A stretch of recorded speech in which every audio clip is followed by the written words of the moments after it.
Patient, we wait to attack. I feel like I've lost it, I see through the gas.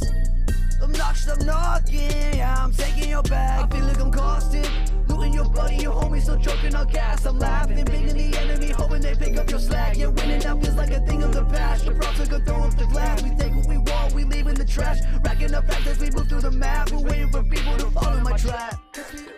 Go to swamps, don't take what we want, to be down, living some 50 gang, what we own, man, through the door, flat line, light you up, always getting what we want, but it never is enough. Finances are only controversial to those who lack imagination.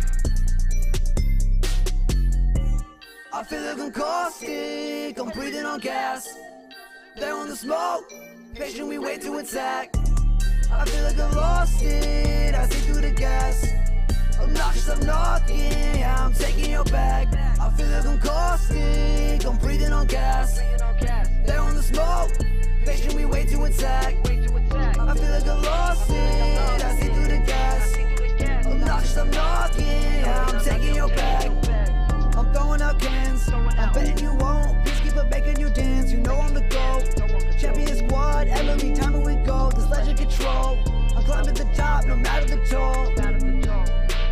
I climb to the top, no matter the toll. I'm throwing out cans, I'm betting you won't. Peacekeeper making you dance, you know I'm the GOAT.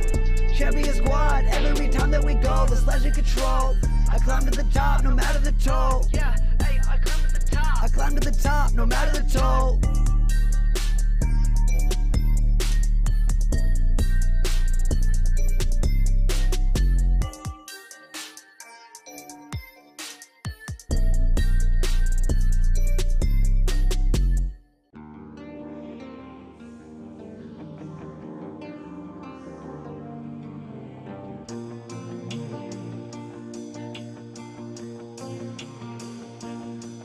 Take a look at the scoreboard.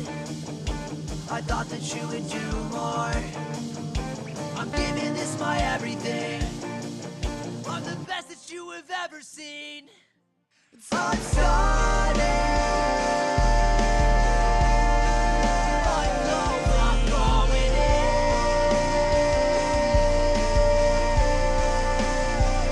Where is my day?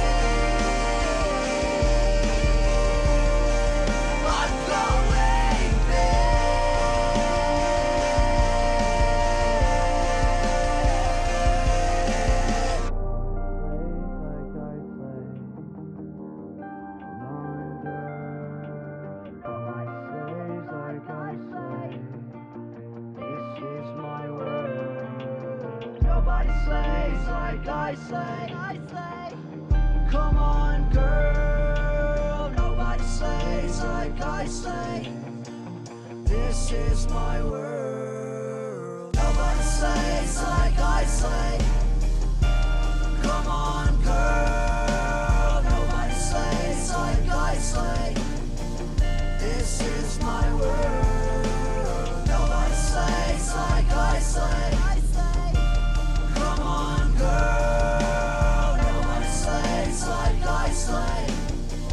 This is my world. I'm starting.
Ooh, like the 301 hum, bats of bullets off your chest to the armor falling off. Oh god, all this gas making you cough, feeling caustic when I drop, leave your body in a pile, let it rot. Shield cells got a lot, what you move, you about, what you fade like a thought. Skull town where I bang, what your life, what your drain, never getting off the train, never drop another game, yeah.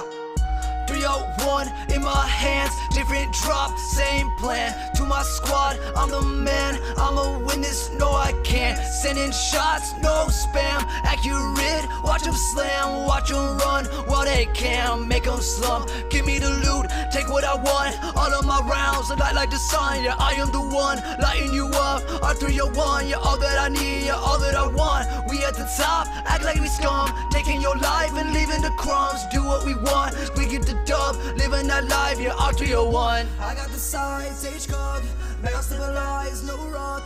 Standing mag, more shots, standing stock, ready pop. I got the sides, H-Cog, barrel stabilized, no rock. Standing mag, more shots, standing stock, ready pop. Ooh, like the 301 hum, bats of bullets off your chest to the armor falling off. Oh god, all this gas making you cough, feeling caustic when I drop, leave your body in a pile, let it rot. Shield cells got a lot, what you move, you about, what you fade like a thought. Skull town where I bang, what your life, what your drain, never getting off the train, never drop another game, yeah. Ooh, like the 301 hum, bats of bullets off your chest to the armor falling off. Oh god, all this gas making you cough, feeling caustic when I drop, leave your body in a pile, let it rot. Shield cells got a lot, what you move, you about, what you fade like a thought. Skull town where I bang, what your life, what your drain, never getting off the train, never drop another game, yeah.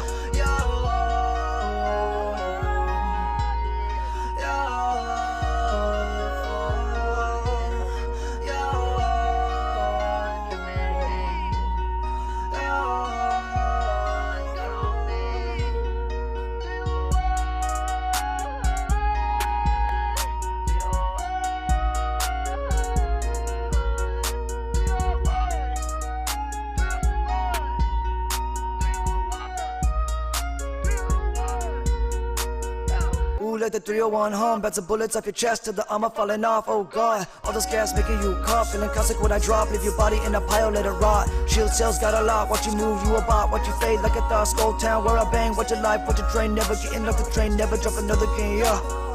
Ooh, like the 301 hum, bats of bullets off your chest to the armor falling off. Oh god, all this gas making you cough, feeling caustic when I drop, leave your body in a pile, let it rot. Shield cells got a lot, what you move, you about, what you fade like a thought. Skull town where I bang, what your life, what your drain, never getting off the train, never drop another game, yeah.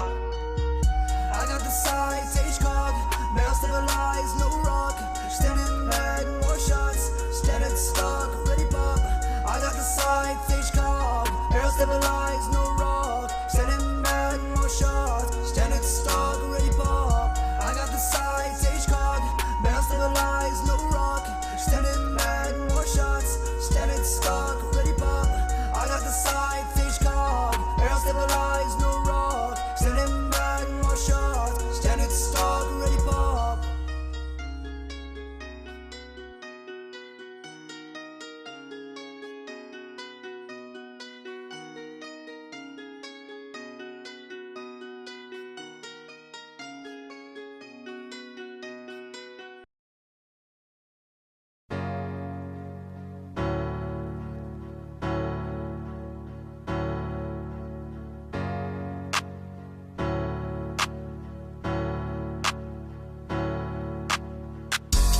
Run up feeling dirty, dirty, hit 'em with the 30-30. Drop it with me, that's a 50-50, and ain't never learning. Back to the lobby, got you playing sloppy. Triple take your life away, we the third party. Yeah, we all in, yeah, we mobbing down the hill and they falling.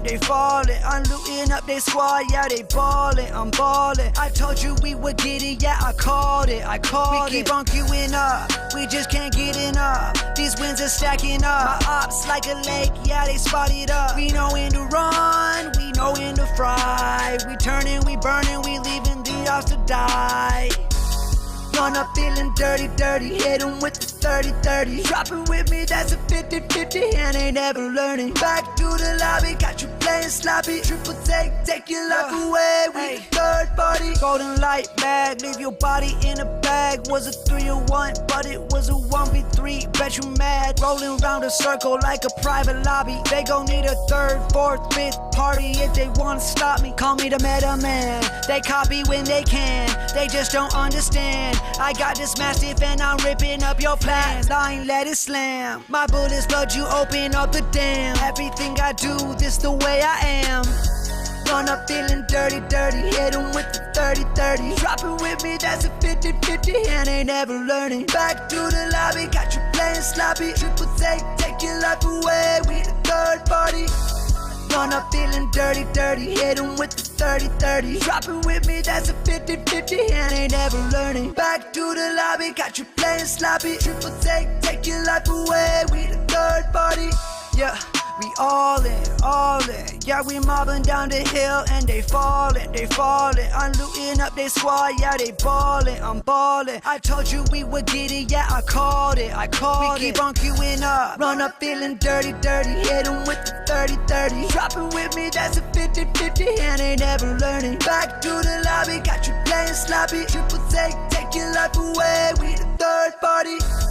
Run up feeling dirty, hit 'em with the 30-30. Drop it with me, that's a 50-50, and ain't never learning. Back to the lobby, got you playing sloppy. Triple take your life away, we the third party.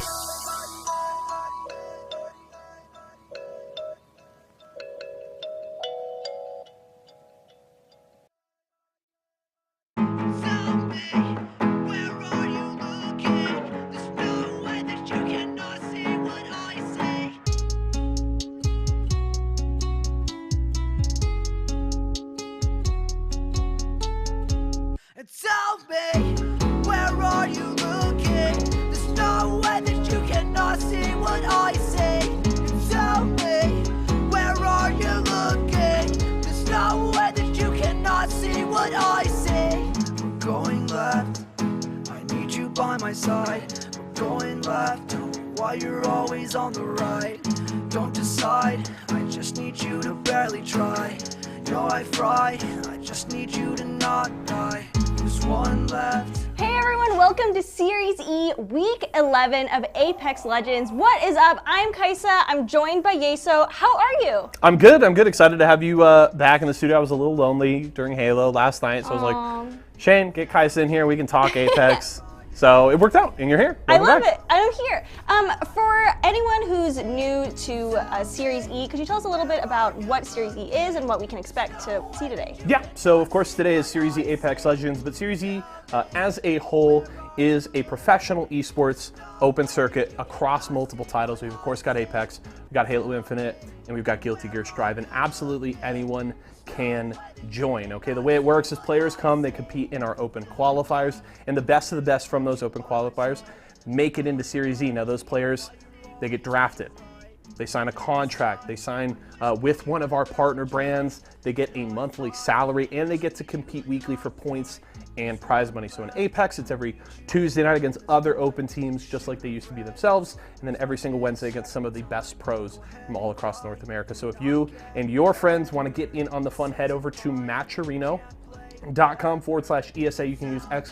sign up in Twitch chat to get that link. And for more information, head over to esportsarena.com. So that all makes sense? We're good? That all makes sense to me. Cool. We're good. Okay. I'm so ready. I'm so ready. Shall we get right into it? Let's get into it. We talked last week about a lot of different things. We were talking about team intel. I'm curious, like, what is the thing that you're most looking forward to tonight here on your first show? I'm looking forward to seeing if any teams can really be standout today. I feel like we were talking a little bit about that in the recap, how there are some teams that we want to see push the envelope a little bit more and really prove themselves. So I'm really excited to see. I love an underdog. I love a dark horse. I'm really hoping we can see a cool win from a team that we didn't expect. I mean, hey, there's quite a few teams that have some work to be done. We hit on the standings last Friday, and of course it was Vizio, Intel, Nerf in that top three. Of course, top three is important because those teams get to hold on to their spot going into next season, whereas Excedrin, Splash, Razer have some work to do. So maybe those are the squads we're looking forward to maybe have that resurgent performance tonight. We'll have to see. One thing I do want to do though, Kaisa, is, you know, this is your first show here in Series E, Apex Legends, and you have come in a little late to the game here. So I do want to give you kind of a little refresher on what you've missed. And this is perfect for the folks at home if maybe this is your first show here for Series E Apex Legends, or maybe this is just your first season and you maybe missed what happened before. I want to give you guys a nice little primer here. So I'm going to set a quick little 90-second timer, and I want to go through everything that you guys missed. So let's start with Series E history in 90 seconds. 3, 2, 1. Go. Okay, Series E started over a year ago with our original 9 brands. We had Cheez-It, Pringles, Razor, Rice Krispies Treats, Rockstar, Apple Jacks, Pop-Tart Splash, and Intel, okay? Team Razor crushed the first season. That was a squad of Mr. Hackulo, Zara Tricky, and Mercy only. They won Season 1, and Hack and Zara also played on Team Razor for the first 3 seasons of Series E. Let's go to Season 2. That's when we saw the debut of Phony and Fury. They currently play on Team Vizio. They were on Pringles back then with their good friend Presley. Season 2, they won it by a mile. They were the best team in the league, and Phony got MVP honors for it. Team Pop-Tarts was also pretty good in Season 2. They finished in second place despite being an absolute dumpster fire in the first season of Series E. After that, the ALGS Championships happened in June. 3 different Series E teams competed in the finals and qualified. The best performing team was ESA Black, formerly Team Intel. They finished in 8th place. 3 teams after that season got signed by Prorogues, Intel, Pop-Tarts, and Rice Krispies Treats. Let's go to Season 3. We saw the debuts of Verhulst and Skittle Cakes in Series E alongside Duplex, formerly of Team Applejacks. Intel crushed the season start to finish, won the Season 3 title. Pringles was their clear number 2. After the season, they signed as Team Esports Arena, qualified for the ALGS Pro League, and they were one of the best teams in the league, finished 3rd in playoffs just about a month ago. Now we're in Season 4. Vizio was the best team off the start. They've got Scissors now in for Presley. They were the favorites. They won the first 4 open nights in a row. Nerf, Intel, Splash, and Razor have all made roster changes, and Intel and Nerf have been reaping the benefits of that over the last month, and that is your Series E history in 90 seconds on the nose. So if you missed any of Series E Apex Legends up until today, that is hopefully the refresher you need. There is going to be a test on this tomorrow, guys. I hope you're paying attention. Oh no! Someone clip that, play it back. You're gonna be watching it back tomorrow, tonight. I'm going to be taking notes. I'm going to be studying. But now you're also all caught up. That is everything that's happened up to date. And then we come here to today, week 11, with Open Night. Yeah, it's going to be fun. Of course, you know, as I explained earlier, it is the 6 sponsored squads against 14 open teams. They're competing for points, they're competing for prize money, and of course, they're trying to climb up that leaderboard. And I'm super excited about it. We got my good friends Dia and Zephyr on the cast today. They'll be bringing all the hype, all the action. We'll, of course, be here breaking things down between games, but I'm ready to go. Are you? I'm ready to go. Sweet. Shall we get into some games? Let's do it. I'm all about it. All right, here is week 11 of Apex Legends Series E starting now. Series E. Series E. Series E. Series E. Series E. Apex Legends. Apex Legends. Series E Apex Legends starts right now. And now we're seeing once again, just like Game 2, slowed down, but Fury won time and time again. And Cheez-It, they think they're winning it. Chances are they're winning it. It gets thirsted by Zara Tricky as Hackulo is going to come around the corner with the spray, and now it's just one player alive over here. And this was. Welcome back, everyone, to Series E. I'm Dia, that's a Zephyr, and honestly, Zephyr, after the 90 seconds of glory that we just witnessed, I'm not sure how much there really is left to talk about. I think Yeso's set us up really well, but the good thing is there's still a little bit to cover, and that is specifically what's going to be happening today, what teams are going to be playing, what prizing there's going to be, how we're going to do the points. That's all the stuff that we've got to do to get you guys ready for our first drop onto World's Edge. I will say, but before that, I do have to hand a major props out there to Yeso. That is the best comprehensive review of Series E that I think anyone could have possibly put together in 90 seconds. So not just for Kaisa, that was also something great for me, given I only started casting and jumping on this one here this season alone. So, hey, some happy information for me to work with and maybe bolster the narrative here as we look for some of these teams ahead. Yeah, some of those teams, of course, going to be on the screens in front of you as we present to you the teams that will be competing today in our open night. Now, of course, open night is going to be when our partnered squads get the chance to run up against all the competition from around World's Edge that have been trying to break in, shall we say, to the pro scene. The way that they will do that is through the course of 6 games, 3 of them on World's Edge, 3 of them on Storm Point. And the points are as follows, with 12 points going to first, all the way down to 1 point going to between 11th and 15th, 1 point per kill as well, and $500 is the prize. And I know we got that standard ALGS format, but these teams, as we've discussed, are all going to be competing on our open night here specifically. So not quite our pros, but plenty of competitive entities that are all just as good, as well as our 6 sponsored teams, Vizio, Excedrin, Intel, Nerf, and Razer and Splash, all going to be here as well. But now you guys get to see the official 20 here tonight. Let's take a look and start picking some favorites here, Dia. Yeah, I mean, when we're thinking of favorites, I think that you've got to give respect, of course, over to Vizio that have dominated, but I've been waiting for the come up of Excedrin all season, and Intel has started to take off, and Intel is a very interesting storyline to follow, because if Intel were to do well this season, it would be almost like there's this very strange blessing on them, because everyone that's come through the Intel team in the history of Series E has done pretty well for themselves. Yeah, and last week in the Open, Intel actually found their way to a first place finish. I'm not sure if it is the first of the season in particular, but it's definitely better than any performance that we had seen thus far. And alongside them was, as you brought up, Team Excedrin, who honestly has been having it a little bit rough here in the last 4 or 5 weeks or so, and finally picking up even just a second place finish is a phenomenal change for them as a roster. Looking past, though, our sponsored teams, one that I really want to look at today because it's their first time participating in Series E as this 3-man is going to be that Redeem roster. Z Davis, Oxy, and Joey. This is a huge combination of a Lazarus player, a Knights player, and an Era player, all combined to make a super team, going into what will be now the Challenger Circuit season that slowly is making its way back here in reapproaching. So I'm very excited to see how that kind of mixture of 3 pros plays here in our Open Series tonight.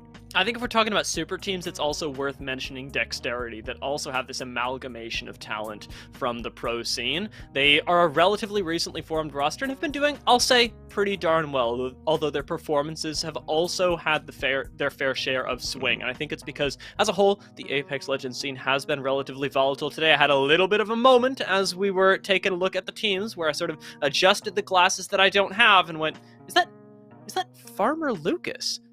Like, yes. The guy who competed with Noble throughout the last Pro League scene. It is. So to have names like that joining us from all the way from our partnered squads into Dexterity as well, I think that we've got to pay a lot of attention. You mentioned Redeemers, and there are a lot of just big names joining us, and the big question that comes with that is how well each of those sort of super teams can start to gel with each other. Now, I actually find that really interesting, your pickup there on Intel, because that's something I particularly hadn't even noticed, but it goes to spell a little bit of what narrative is at stake here for the Intel roster, because coming in or out of, I would say, weeks 7, 8, and 9, this team had found major success along the likes of Petty Boss and Mooney here. And tonight, they're playing alongside Karaf and Farmer Lucas. And both of these guys are exceptional in their own right, and last week alone, we saw them finish in that first place Open, and now I'm just curious to see if they can kind of keep that train of success rolling here, albeit a completely different squad. I mean, usually when you see players switch out to that degree, you do not see the same level of success right off the bat. That's the thing that I think is really special about Farmer Lucas is his IGL experience, and it's one of the things that keeps me on the Intel train despite the swap ups. This guy is really, really, really good and very experienced in Apex Legends. He's navigated a bunch of different squads and has commanded one of the most successful duos in Apex Legends history. So I want to see specifically his shot calling come to light. And whenever we're looking at team intel, we've got to look at what decisions they're taking as both individuals and a team, because that is going to reflect overall on Farmer Lucas. It's the role that he's had in every team up until now, and it's that level of experience that has to separate intel despite the recent roster swap-ups from the rest of the pack. There are, of course, other squads that I'm curious about as well. Nerf playing with Demi, as they have done for some time, is a squad that I am looking for on the come up, but hasn't quite gotten there yet. I was a big believer in the Nerf squad at the start of the season, but even as the season has gone on, my faith hasn't died, but I keep waiting for the actual break point. It feels like everybody else is hitting theirs first. This squad should be experimenting, and especially in a new storm point that everybody's still figuring out. I know this isn't slander, but it feels like slander towards my Nerf boys because I support them, Dia. I love them. The reason these lights back here, you see how they're orange? You know what that stands for, baby? That stands for Nerf, all right? I sit out here every single day getting ready for when these boys pop off turns, Force, Demi. I sat there, not last week on the recap, but the week before, screaming at Yeso, telling him that this was the team that would surpass the likes of Intel and even Vizio, given the success that we had seen. And hey, man, I'm not going to pull the statistics out again, but I kind of gotta, okay? In comparison of those 6 most recent games, Nerf technically was on top. It was only one major standout game that pushed Intel past the limit there. So take that as you will. Okay.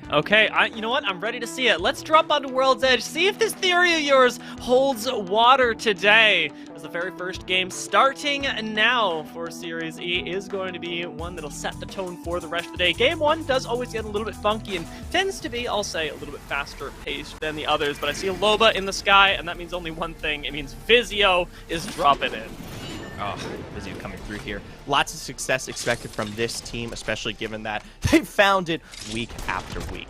One thing that I really want to set up, especially for everyone watching here, is the fact that Challenger Circuit will be soon underway across the North American, EMEA, APAC, everywhere, right? And I think this tournament especially is one of the best spots to get that level of practice in against those that you will quite literally be seeing and going up against exactly, right, before you actually make your way into ALGS here. Absolutely, and I mean, if you are even a pro-level team, I mean, you're facing up against the likes of the Vizio. Intel already, though, with a very clean bubble fight, you find the initial 2 knocks and end up converting those into kills as well. Not a whole lot that you can do against this. We're going to be whittled down to 19 squads just like that. Redeem going down and start a fight. Maybe going down as well. They've already lost 2, and Crummy is on the ropes right here with the prize. Crummy, though, will go for the full thirst, maybe even find the Gibby before he's knocked or has to go for the escape here. Stopped, though, by the teammate on the edge there, was unable to find his way up. As a result, is taken out by the Droolers squad here. That's gonna feel bad, but they themselves are already in the midst of a third party.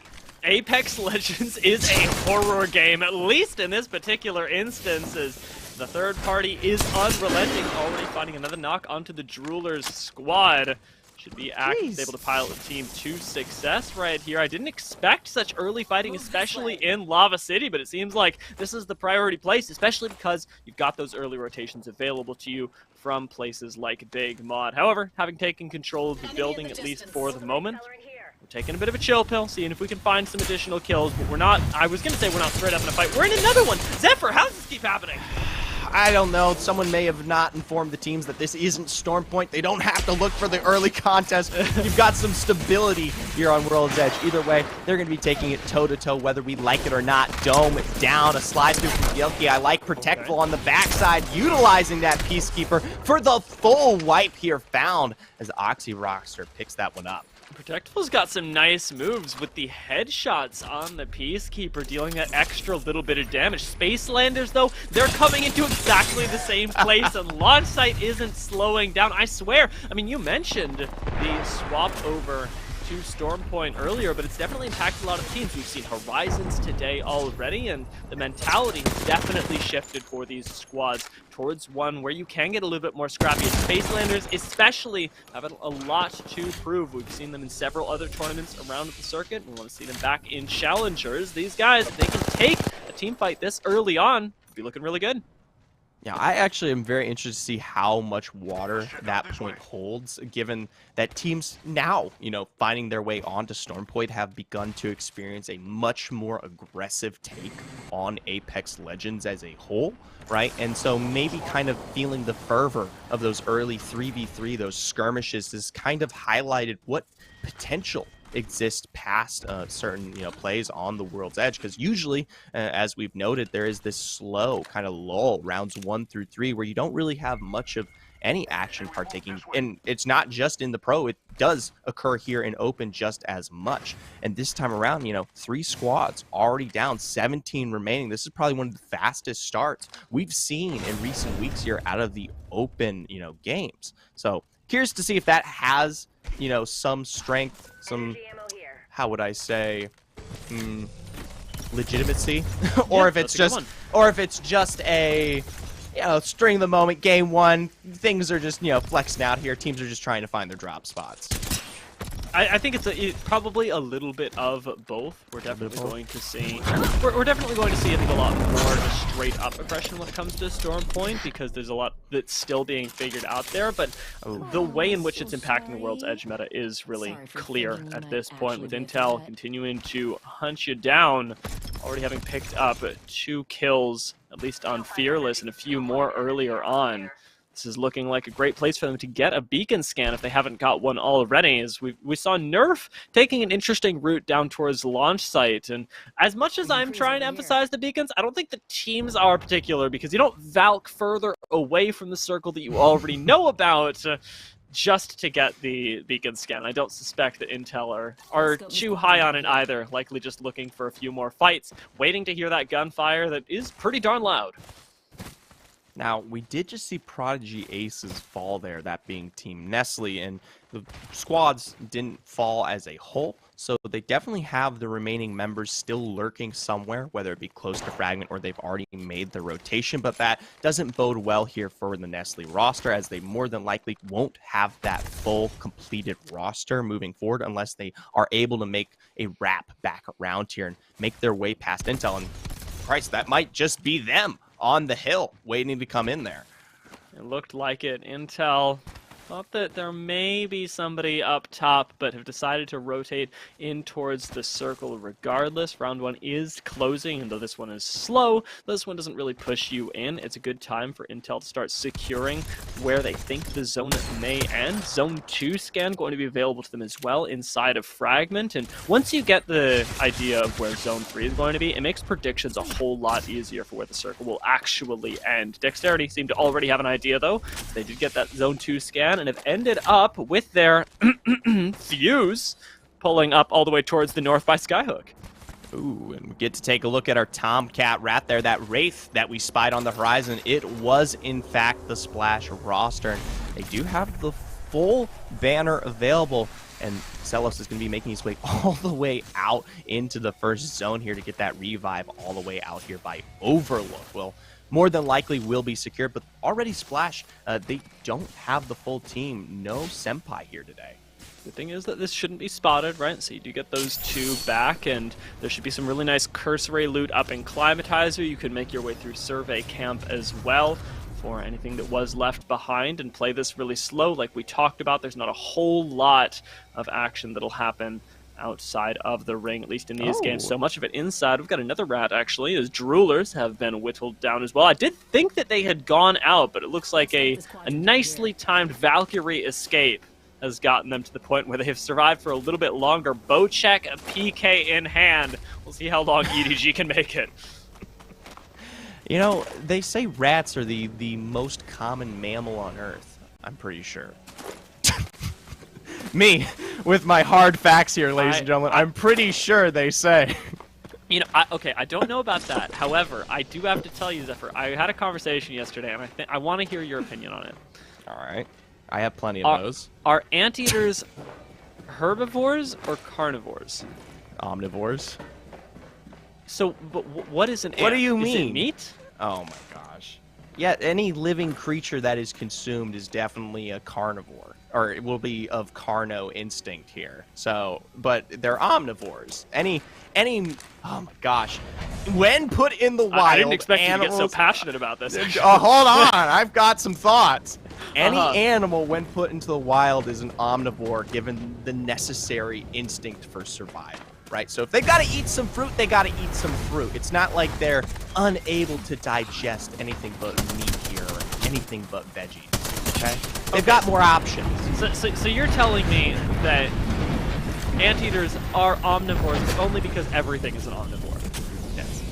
Okay, but so if anteaters were given a choice that they could have whatever diet they wanted, surely it wouldn't be omnivorous though. What would it be? I'm not quite sure. I think this is an important conversation. Nerf, however, getting taken down is important, and we'll take a moment to acknowledge that with the extreme high ground that Intel has, they have made short work of two folks. However, with getting a little bit too eager with the finisher does cost them the life of Fearless. And remember, they've already used the phase breach from Farmer Lucas to access the high ground, so he's going to go down as well. No escape on him, and it's up to Capra to make this work as Oxygen did come in for the third party. Oxygen pulling up from behind there. We saw them earlier all the way back by launch side. Gilkey gonna throw down that dome early there to make sure he gets up on his shields. Now, Excedrin out towards the southern end of zone. They're cleaning up house here. Capra the ball. That's the end of Intel as well. Remember at the start of the show, we talked about how important it was going to be the decisions that Intel made. Dropping from that high ground costs them big. Excedrin and Oxygen come in to clean up, and I think we've got a reposition from, I believe, a rat. Excedrin do still have to make their way up towards the circle. 15 seconds till round 2 starts closing. Still not an emergency. It is funny to me how round 2 is just slightly more inconvenient than round 1, but round 3 will absolutely murder you. Yeah, absolutely. And we actually haven't discussed zone at all. In particular, there is the full rotation up towards the north here when we talk about Skyhook, and it can be a bit of a cluster for a lot of these teams coming into these final moments here. And I will say it is a bit of a reduced house, given that there's only 16 squads remaining, and the majority actually haven't made their way in at all. So I think we're going to see a lot less pressure this time around, given the Skyhook area, in comparison to what we usually see when it is that final point of interest here. It is really funny to see how teams are positioning here, though, with Asuras having the safety of the building, plenty of death boxes around them. This low-buy is going to be really important, but as we pull further up north towards Trials, there are two different worlds that exist, and they're on either side of Trials. We can go into the east or the west. If it's east, Asuras are very happy. If it's west, they're kind of screwed, and that's the gamble that you're taking, positioning up here, is that you're hoping in the middle of the city that you will be able to have the ring pull to you. If not, you do kind of join the pack that gets mowed down by the people who hold high ground over towards Trials and up in the north like Dexterity did. And speaking of Dexterity, I think it's high time we talk about the Fuse, because we did mention it casually a little bit earlier, but I want to have a serious conversation with you about it. How do you feel about Fuse's impact on World's Edge versus Stormpoint? Because Stormpoint has brought him to light, and I'm seeing him more on World's Edge.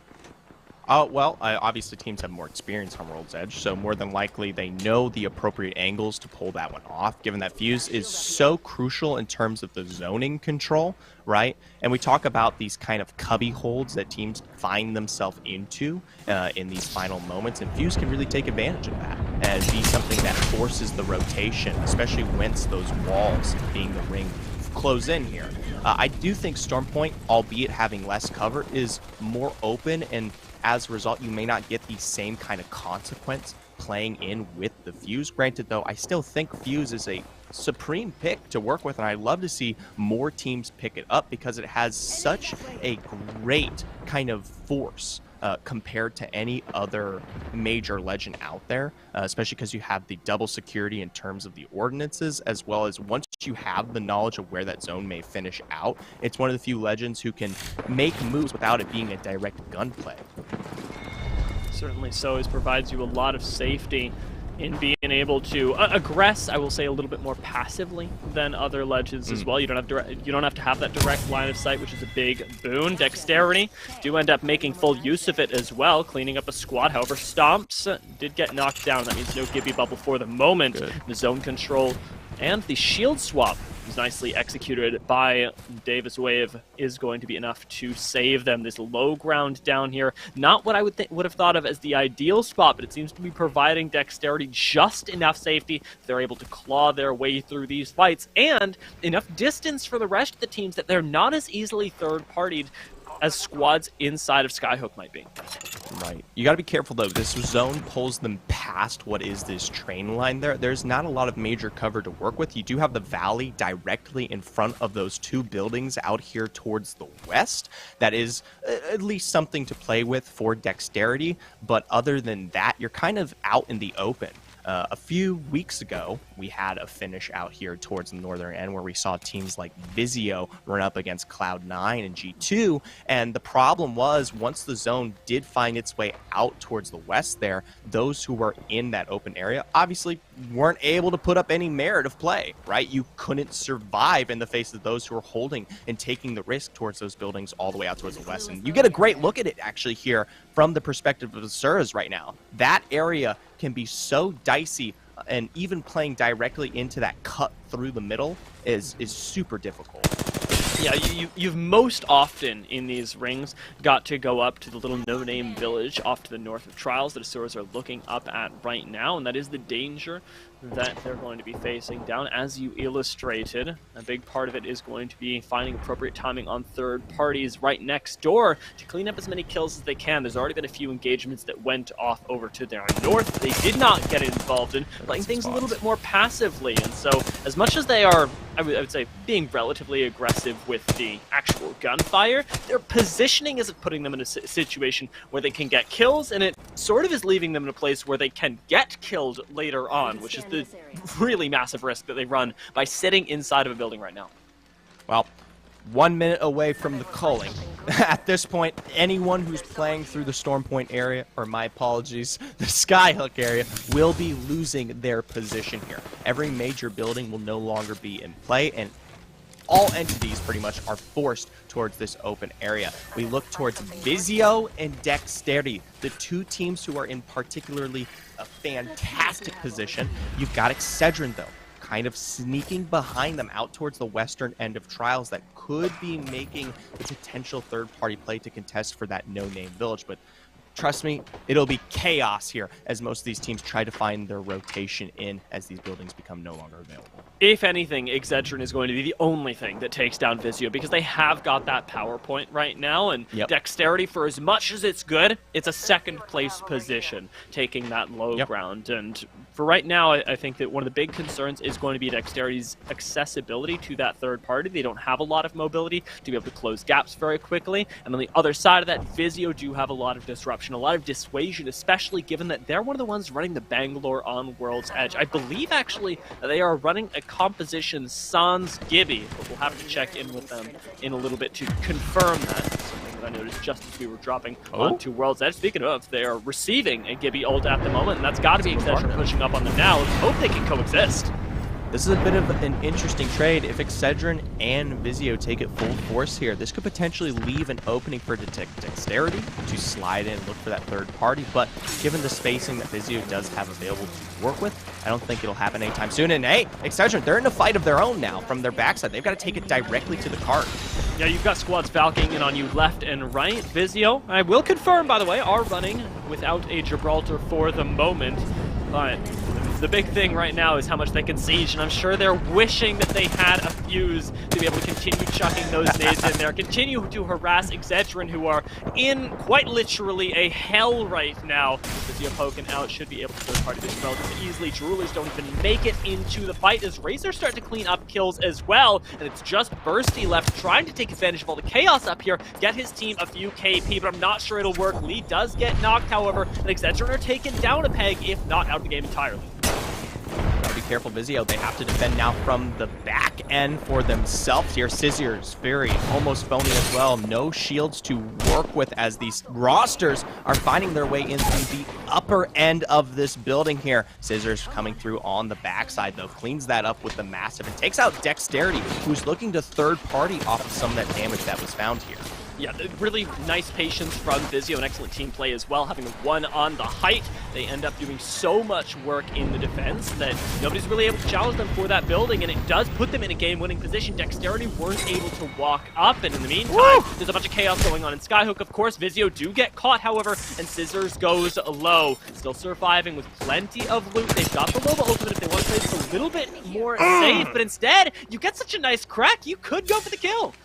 Fury, once again, with those angles. That's what it defines the Vizio playstyle. I love the utilization of that bracelet to play towards the upper end of that building to find success there here. Now Vizio, they've wiped this village out completely with 7 seconds to go on round close, and they'll make it one more here as Fury picks up Demi, wiping out, I believe, the last member there being that of Nerf.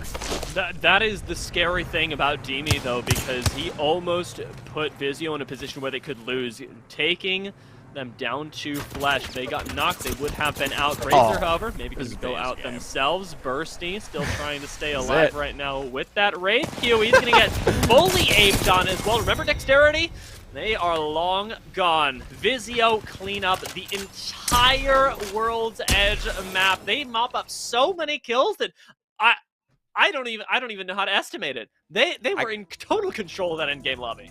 That was fantastic. That is the most impressive play that we have ever gotten to see out of Vizio. The fact that they were able to hold off against teams like Dexterity, like Excedrin, as they all fought for a position outside of that village, and then came out on top of it with the full 3-man roster ready to fight against anyone. Granted, it finished out in a very 2v1-esque situation where they didn't really have that much of a challenge. But imagine, you get a full team looking to wipe and play into the uphill battle. Vizio had set themselves up perfectly going into that final moment.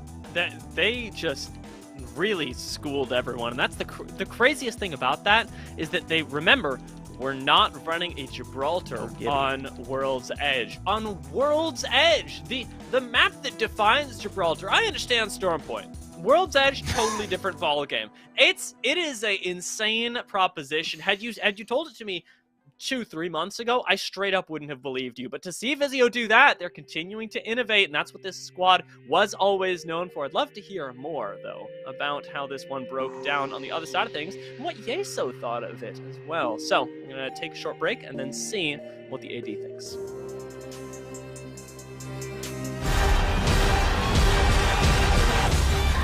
One shot, not a future for sure. Verses coming daily under pressure. Working on the plot and the scheme. The true side trademark is at the edge of your dreams. I'm talking. Yeah. One shot, now the future is yours.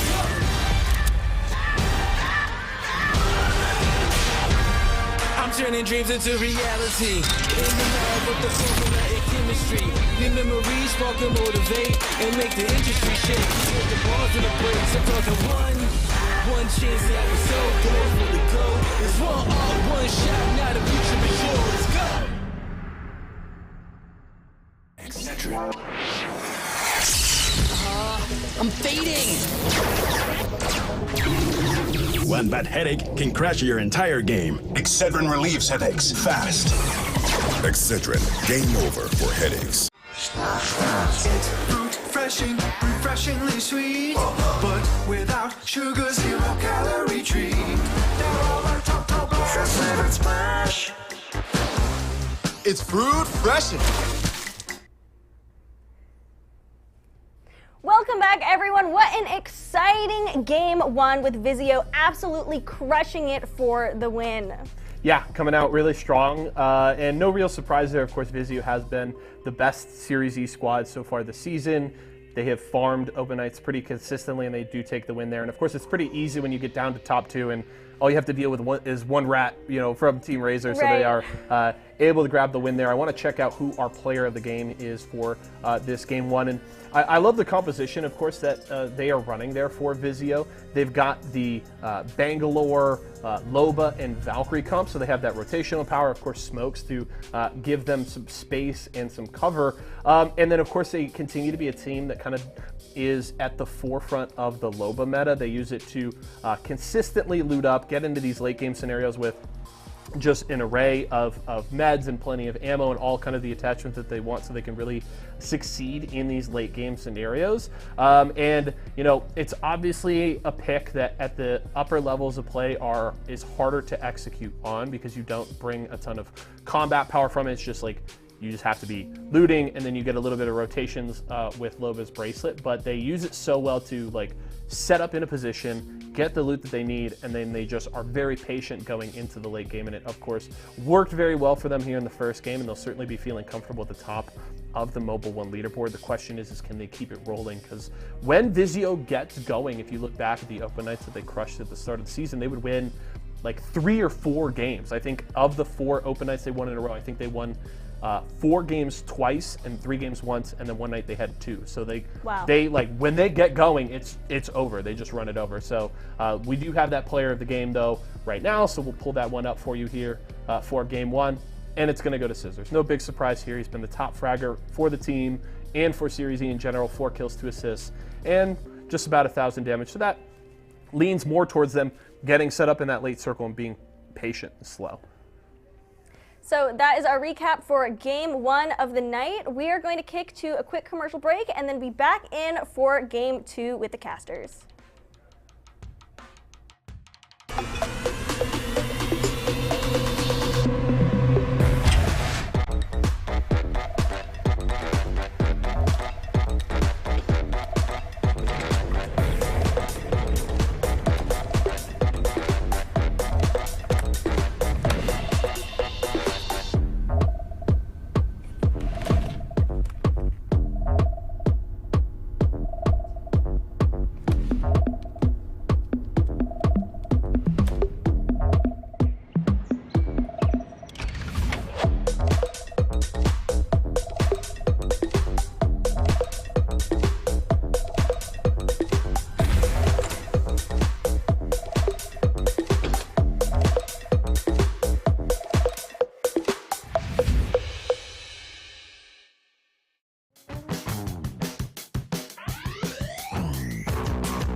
Now, I told you, Zephyr, I specifically mentioned at the end of that game that I didn't know how many kills Vizio had, and that I had no way of estimating. But I'll tell you what, given that they got first place, and we know that's 12 points, you know who can tell us? It's those Mobile One leaderboards. So let's take a look at how that game broke down in the kills specifically, because Vizio mopped up. 21 minus 12, help me out. Not great with math. I assume that's 9. That was my favorite thing that's ever happened. Let's see, 21 minus 12. Yeah, I think it is 9 kills. 9 kills. That's pretty good. That's a solid amount of kills. I'm gonna do that every single game. Team Razor coming up right behind, however, with a pretty good score line. Oxygen with the wipe up that we saw in the south just around countdown, looking good as well. See a few names that I mainly didn't expect to be showing up in our top 10 as well, especially off the first game. I'm surprised Dexterity is so low. Yeah, Dexterity, as well as my favorite pick today, Redeem, also not really finding that much success for themselves. But I want to point this out. Razor, they finished second, granted their positioning, but they also netted 7 kills there. Guess what? Bursty was the one to find all 7 kills, made up the entirety of damage here for the Razor squad. Both Fearing Live and Dress have 0 to their name coming out of that second game there. Bursty kind of cracked. Let's see if he showed up in the high-performance moment. Of course, it was the mop-up from Vizio here. We did see Bursty peeking in on for a moment, but this reposition was everything's effort. You called it out as it happened, and it set up Vizio to clean up yet another kill. And this is what I love about Vizio here. We can talk about their micro play in terms of how successful they are when they take it mono-e-mono, but what my favorite aspect of what makes Vizio so successful is not only do they play for the position to win zones here, their individual three-man angles are fantastic. Watch Phony, watch Fury there on their slide down. Notice how just in a simple moment like that, they're already setting up to get multiple ends to that fight available so that, you know, they have the double source of damage. You can't defend against someone who's 180 degrees behind you. And I know that one stands out as a more obvious point here, but it is a constant in terms of what makes this roster just pop off against teams who really aren't expecting it.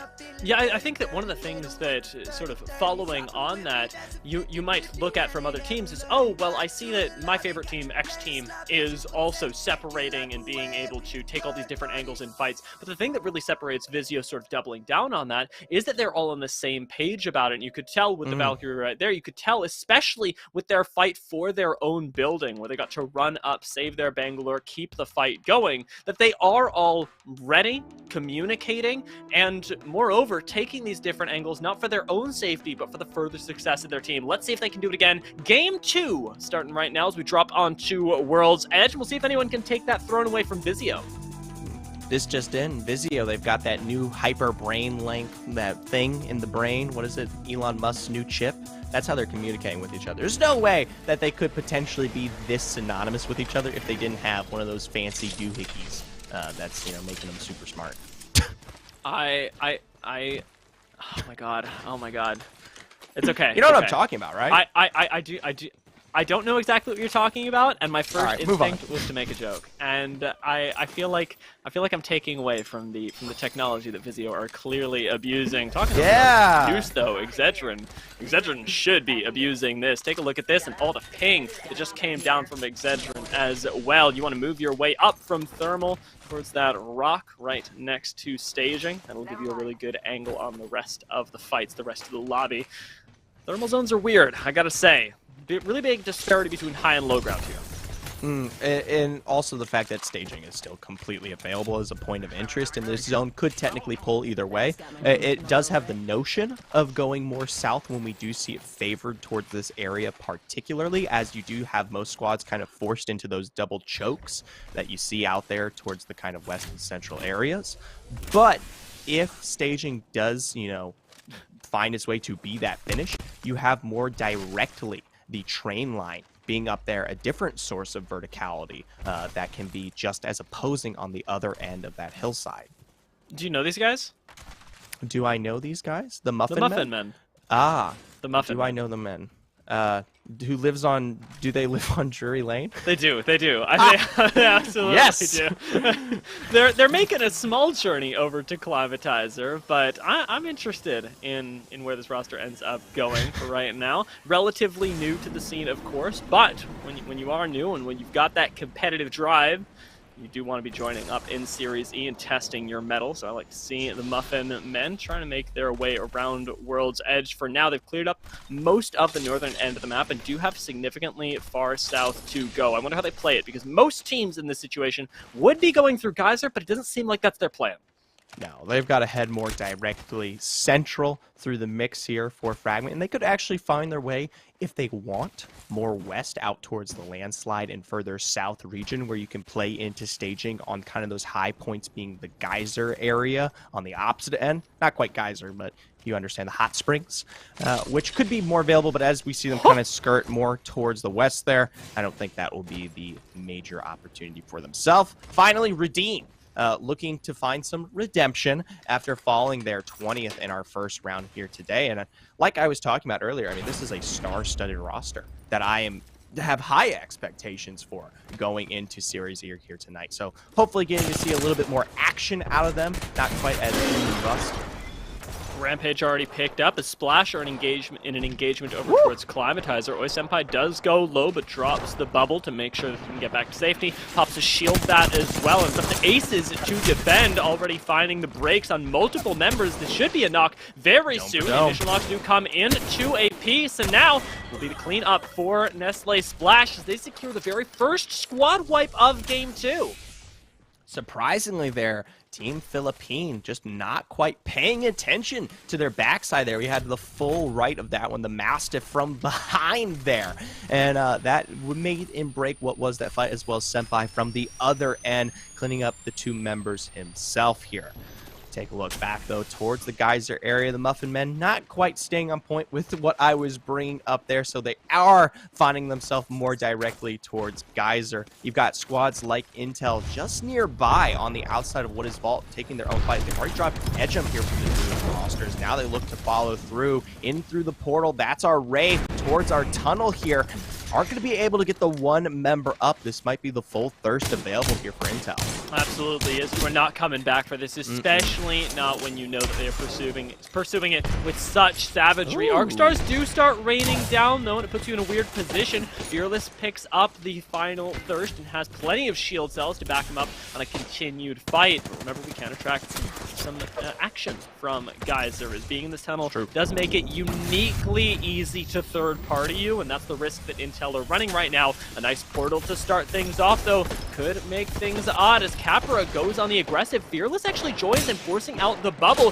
Very nice initial wingman shot. It gets taken down. Fearless, how did that turn around?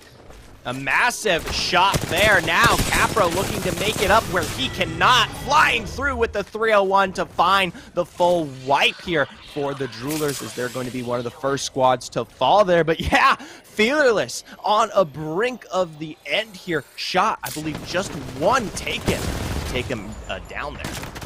Rock Monkey is kind of cracked. I'm looking for this guy in Game 3, seeing what he can do. However, for right now, we've got yet another fight breaking out, and instantly the boxes start popping, as I believe our 4th place squad from last game start to pick up kills again. A full 3 for them, I believe. However, third party may be coming in. Could be a cleanup here as well. Dexterity are out so early on as well. That's surprising. Dexterity, we saw them out by staging at the very beginning here of round or game 2, and looks like Razor found their way, and now they themselves are also struggling, as we just see Fearing Live and Dressap taken onto their own knocks.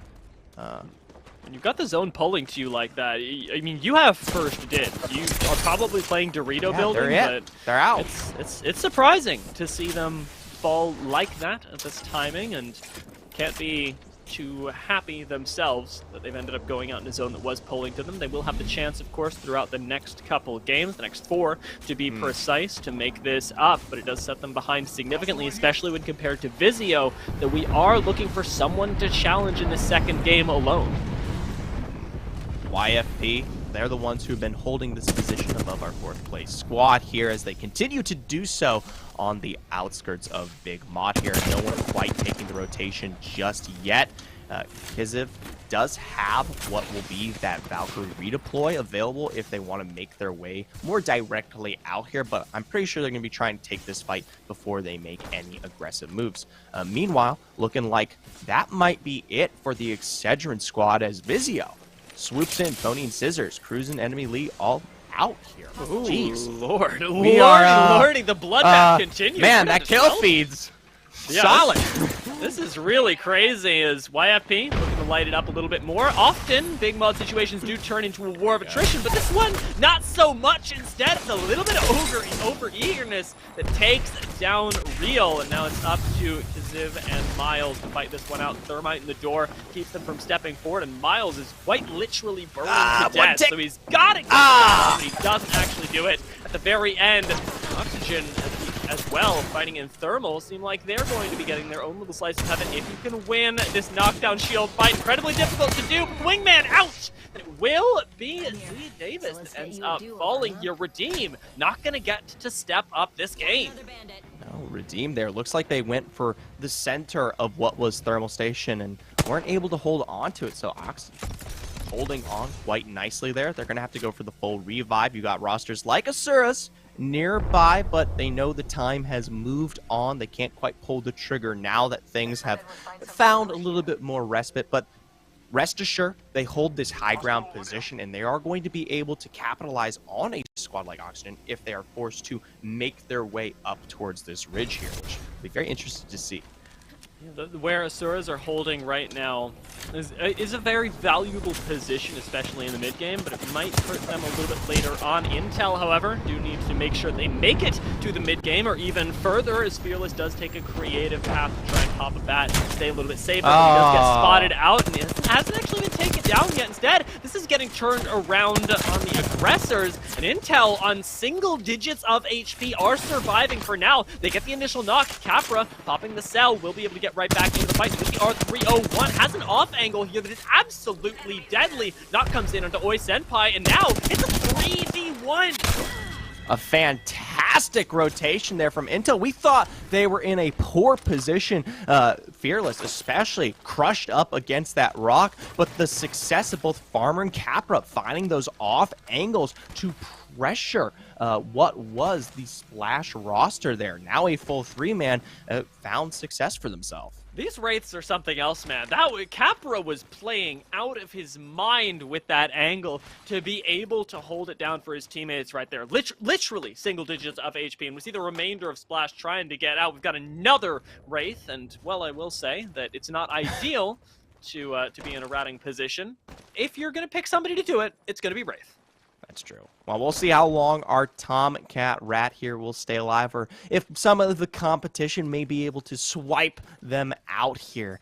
As, Costello's going to be making his way back towards the edge of Fragment there, trying to see if he can pull those banners back for Splash. We'll see how well he fares as Vizio.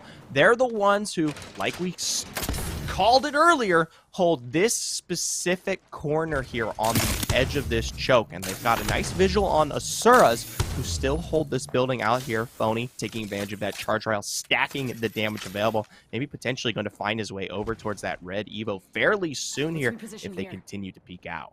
Nice combination of the sight on the charge rifle and the fact that you're playing Bangalore as well. That's not something that you get to see too often. A lot of times people, before the introduction of Bangalore onto World's Edge, would instead just opt for the 4x8. Some people choosing the 6X, or if you're Rambo, going for the 3 on the charge rifle. But because you have got some special sauce here that makes it uniquely beneficial to them to wield this charge rifle with that extra golden sight. Pretty cool to see, actually. Yeah, I'm very happy about this. I went from mildly happy to very in the course of my point. That's good. Is that like the bipolar sort of thing? I don't know. Either way, we're still looking at the next zone. Fury, one of the squads who don't actually have that information, will be forced to rotate down into more directly where we saw a team like Sura's playing here. I spy, though, with my little eye, our 4th place team out by Big Mod here a second ago. They're still just petering out here against launch site. Once this zone closes in, it's going to be very, very dangerous to stick around that much longer. Yeah, that is a zone that's, well, starting to deal quite a bit of tick damage. However, the fact that they're tanking it for so long may enable them to find a really nice third party. We see teams like Cloud9 do this all the time, or Furia even, where they will tank zone for an inordinate amount of time, so much so that other teams go, well, surely they're just not out there anymore. And then you make the push, you find one pick, and all of a sudden it's a 2v3. That alone can start to change again, and something that we'll look out for. Steamroller is playing with the out of bounds in a creative way to keep Patty appraised of everything that's going on around him. Does the high ground safe, but Gibraltar Ultimate interrupts it. Steamrollers do have to give up the high ground, instead opting for Dorito building, which thankfully is inside of the zone. If Steamrollers can hold this, they have control over the entire northern end of World's Edge, or at least the playable parts of it. Now the thing is, if the zone though does pull out through that choke there, Steamrollers will have to contest against squads who hold the bridge more directly. Even if they take the successful fights here, Patty following may say otherwise. That's going to force the dome out of Carnage Cowboy. Thankfully, that golden backpack going to put Patty in a prime position to defend against Intel, nonetheless. That's the kind of beam that only Farmer Lucas could pull off right now. Out of nowhere, taking somebody from 100 to 0. Now Intel, despite the fact that we do have a relatively healthy squad on the other hand, have had a lot more time to move up, to take space, and now to access a black market, which is a pretty nice surprise to find yourself. Farmer Lucas does take a big chunk, gets to back off for the moment, though, as all the siege time in the world is theirs. You've got 35 seconds to push folks a little bit further back, with Vizio thinking about third-partying it. Vizio, the sly men they are, just cornering themselves there. Thing is, 20 seconds zone. They're going to be trying to play for this northern edge, and especially with this fight taking place fairly soon here between the two, I think they'll be able to find some success.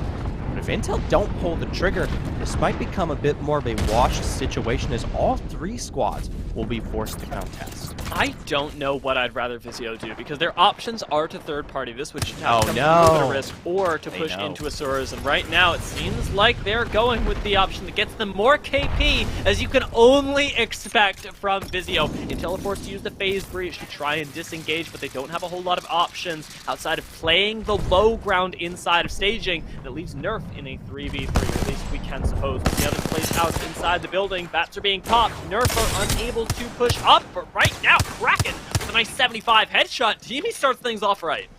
You have a bit of a split there. Force Wit and Turns actually pulled a bit further away. The problem is Intel, from their rotation out with Ash, is finally coming up against the hillside here to pinch the rest of the Nerf roster. The dome down, Failures now low, no shield available. Back into the dome, but still dropped nonetheless. Farmer Lucas, the only member standing alive to take it to the low ground, will try to escape towards the train line, but will be beamed out of fruition as the rest of his roster falls here. Meanwhile, Vizio, they're swooping in to clean up. A nice tap strafe that did get Farmer Lucas in position, but he is so spotted. So dead. That's a Farmer Lucas that, in this particular case, has been harvested, but I don't think he could have avoided it. It was just such good play from Vizio. The chaos that was set up in front of them was perfectly cleaned up, and it's exactly playing to the strength that we talked about from this roster just a game ago. Now, though, they have the complete control of that region, but they've got a ways to go. Dia, the zone, it's pulling into directly the point of interest here, that is Thermal Station. Black Hound, they have finally made their way forward here, and they're picking up some damage from afar there. The drop with the 301 GOAT, making it clear that the name stands for more than just an animal. That was pretty darn sick to see, actually. Cleaning up a squad, and inside the tunnel, it really is, or it can be, a death sentence. Asuras are waiting for Vizio to start cresting the hill, as we know that they will have to. As, Bloodhound, did you say? I was going to go with... It is Black Hound. Black Hound? Black Hound. I'll go with it. I'll go with it. There's a lot of consonants, not a whole lot of vowels. You know what I'm saying? Well, they're working with the 8-letter. It's kind of like a password. You only have the opportunity to use the 8 characters. So you've just got to make it up. Getting a little creative right now. They did pick up a kill from extraordinarily long range. These guys are kind of popping off, and again, in a very unexpected way. A squad that we hadn't heard a whole lot about coming into the day, making their debut. Still, do get put right next door to Vizio. This is pretty cool. The Bangalore smokes buy Vizio a lot of time for that very safe rotation, and again, the way that Bangalore is, or has been becoming known to do. Tomcat gets swiped. Asuras continue to look for picks with this Kraber. And one last confirmation, just to make sure we know we love them. It is Black Hand, more appropriately here for this roster. Thank you. Moving forward, we will address them as is such by their proper names, especially since they're performing as well as they are here.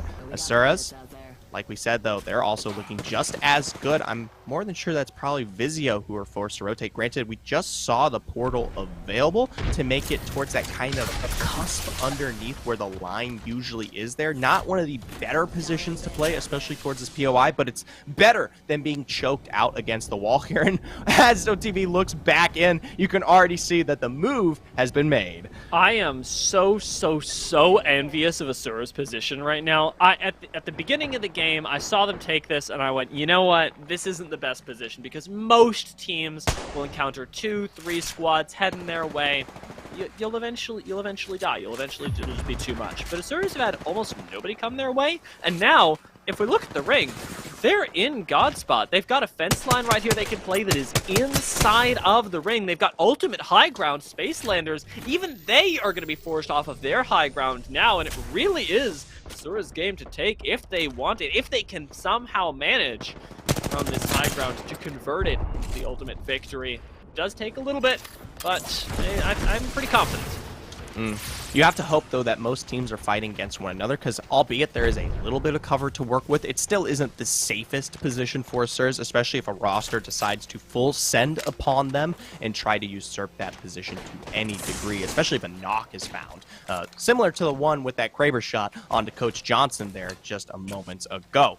Vizio, though, they themselves look like they're going to have to force a fight of their own. Got that Rolling Thunder available from Phony. Might throw that one out here as the smoke does come down. You got a lot to worry about with the Rolling Thunder as well. That access to the high ground that it will provide, or at least the damage, the chunks, and the shell shock effect that it provides as well. This Vizio sort of manufacturing height where there previously was none. There's cover available for them as well. They receive Gibraltar ults left and right. This smoke is going to make it a lot harder for them to be taken down. Asura's have spotted them, though, and the nades are going to start to fly in. This could be the end of Vizio if they're not careful. There's so much attention on them. Asura's are dealing with a lot as well. The Gibraltar ult starting to come down, and Spacelanders are trying to fight their way out from underneath, but won't quite be able to make it. Black Hand taking them down. Ooh, and they've got to punch that Gibby out to the door, but he's just too thick. Dia will have to suffer the cost there of all that extra loving on his edges. Now, Asura's, though, they've got still the best angle to work with. You were right. This is completely in zone, and they even have the fence line to work with here. Thankfully, most of these other squads have found some level of control in terms of their own cover, so Asura's aren't going to actually be able to capitalize on. And what was supposed to be this massive, complete throw-out brawl between all these teams and Asura's looking to flow for the full cleanup isn't actually taking place. And as a result, once the zone pushes Asura's down, they themselves will have to fight for their own life because most of the cover that's down there on the low ground has now been taken. If you get a knock on Vizio right now, what are you going to do with it? I'm wondering just sort of scientifically how Asura's can convert this into a win in the best way, because I know that we've got the Kraber in their hands, but they will have to give up the height, and they don't actually have KP yet, so despite their really high placement, they haven't got a whole lot of points at the moment. You get this knock, though, that could change. Ring would certainly finish off any knocked member of Black Hand as it's starting to close it now, and Asura's finding a very nice track. Do set themselves up for success, but Phony still very much alive, still with a lot of cover provided to them, are receiving a whole another Gibraltar. Asura's have to give up the height right now. The decision is to try and third-party Vizio. Instead, they find somebody underneath them, instantly have to drop that bubble and reset. And remember, Oxygen is behind them. Like you said, Oxygen straight from behind, finally arriving as the dome is only seconds away from close here. Now stuck in a rock in a hard place, they will have to hop across the pipeline directly into the center of Thermal Station here as the rest of them begin to fall on the stairwell. I told you, the minute they drop, they'd have nowhere to go, Dia. Fury picks up a few kills on the height, but ultimately Asura's are left wanting. Vizio still owning now with the last remaining high ground, throwing nades down and with a very nice direct hit on a nade as well. 100 damage to go with it. Phony's looking good. Fury continuing to play this height as well. Tanks the zone for a little while to get this med kit off, and now Fury's starting to drop down. 4 squads left. Dome down there. Vizio going to be playing the edge here as Oxygen and Black Hand are taking their own fight toe-to-toe. Fury coming through from the backside, putting in work with the wingman. Tries to play that one back out with the P2020, and they still pull this one off. It's a Vizio, a second win of the day. The P2020 with the hammer points at the Where did that come from? To seal the deal. You literally can't write it more perfectly. Vizio pull it off. How? How? fantastic assessment of where to play that one out. Yes, they didn't quite have the God spot this time around. That was in the hands of Asuras, but you pointed it out several times over. They made poor situations into their own God spot. The disparity, their own little bit of verticality that they find on the lines there out towards the north of Thermal Station. That was a huge advantage that played into their success all the way up until the end there. And it goes to show the decision making that is constantly behind this roster. They've got such massive brains, Dia. It's really crazy because it's not just that they're taking it's not just that they're taking amazing spots, it's that they're picking spots that everybody else goes, well, I wouldn't even want that. They're not focused. Nobody's fighting them over. It is really wild. Their killer instinct is something else. And speaking of killer instincts, I think that it's high time to hear what Kaisa and Yesa. Oh! I don't know how much that landed. We're gonna do it in 3, 2, 2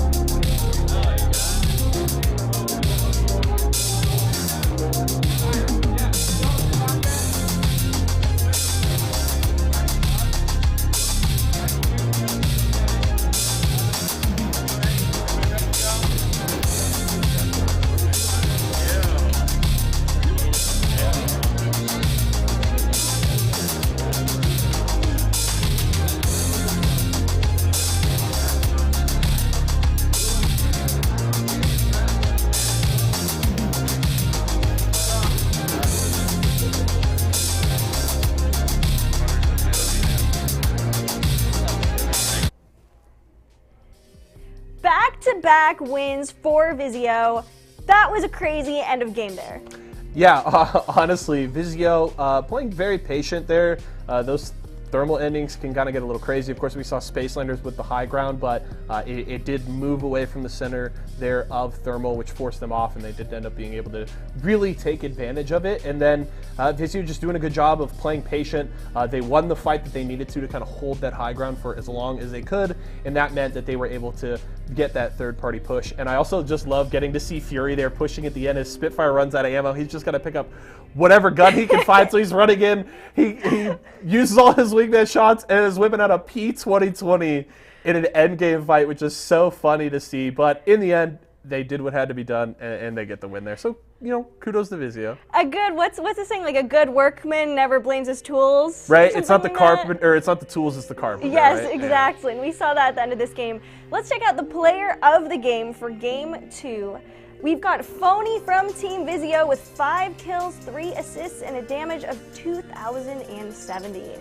Yeah, you know, no surprise there. The cool thing about Vizio, and it's something I've talked about a lot this season, is really all 3 of these players can have those kind of pop-off carry performances, but it's definitely Phony and Scissors, though, that you look to first. And Phony, of course, a player, you know, if you listen to my Series E Apex Legends history in 90 seconds at the top, this is our Season 2 MVP. He's got a Series E championship under his belt, finished 2nd last season, tons of experience, and this is a guy that in almost any roster you can slot him in, he can be that #1 top fragger, and it's crazy to see him playing on a team and playing incredibly well this season. His stats look really good, and he's been that guy for Vizio.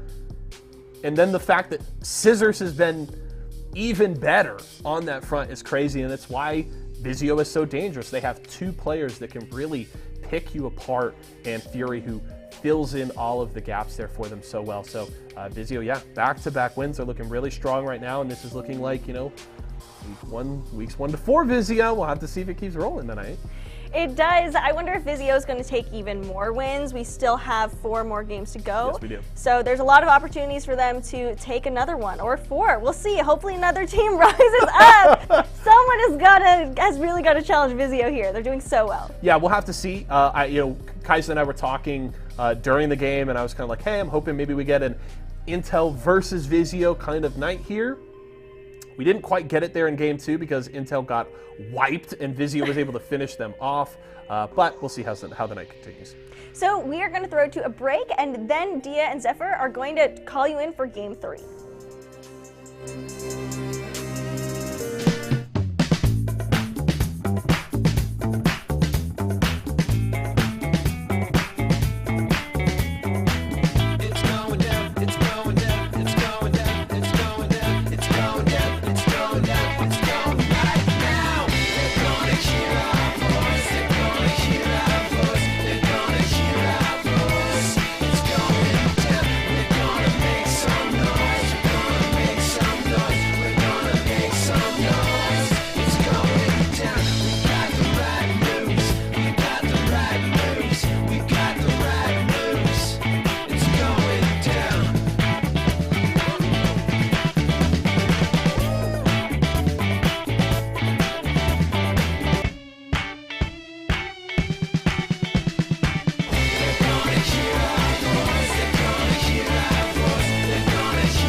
Welcome back, folks, as Dia and Zephyr join you once again. I can only say that we do so with excitement for what on earth Game 3 will bring, because with Vizio having won 2 games back-to-back, they might just take all of our World's Edge games. This is our last one. This is the last one. Of course, I am very excited to see what persists on Stormpoint. But if you have a proximity for what is World Edge, given the multitude of experience, hopefully all these competitive teams have, this is your last shot here. But before we take place with any of that, I believe we've got a nice Mobile One leaderboard to address how these things have played out and where Vizio stands atop the rest, now at 44 points to their name. Okay, I'm doing it this time. 44 minus 21 is 23 points. Minus 12 is 11. 11 kills that game, and holy moly are they pulling ahead. But Black Hand, as you and I were talking about during the break, sort of coming out of nowhere and sort of destroying. Yeah, if you're good enough to make me take the time to go on Google and say, "Yo, wait, hold up, who are these guys? Yo, I need names, I need addresses, I need to support whatever is happening here," because Black Hand, 2 games in a row, 2 4th place positionings, and time again, they've now almost, last one had double digits to their name in terms of kills. Yeah, they're playing this in a very interesting style. Let's take a look, though. Speaking of style, at this high performance moment brought to you by Mobile One. Yuri dropping down, and it is not surprising the hammer points make the highlight reel.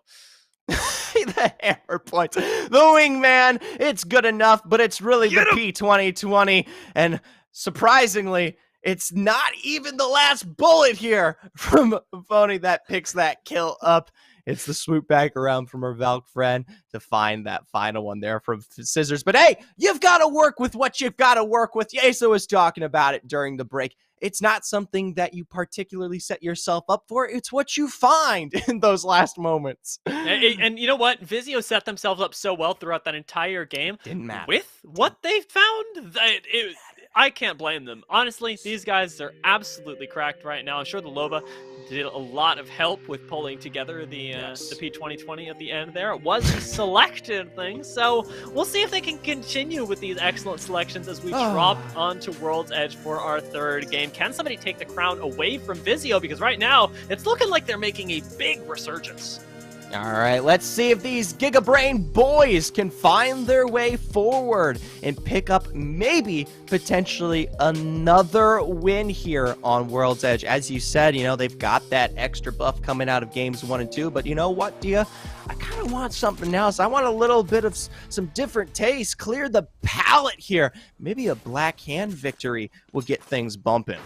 That would be pretty exciting. I do want to say that, like, as a squad, we do see Vizio playing in Pro League, right, under the name of W. And these guys, that is true. more often than not, are the palate cleansing team. They're the innovators of MOBA in North America. They are so, I think they're the ones that started off with the Bangalore. They and Torrent both debuting that as soon as they hit World's Edge, and it is really this just constant these constant machinations that are happening behind the scenes that are separating Vizio off of World's Edge that then translate into the in-game. That is so beautiful to watch.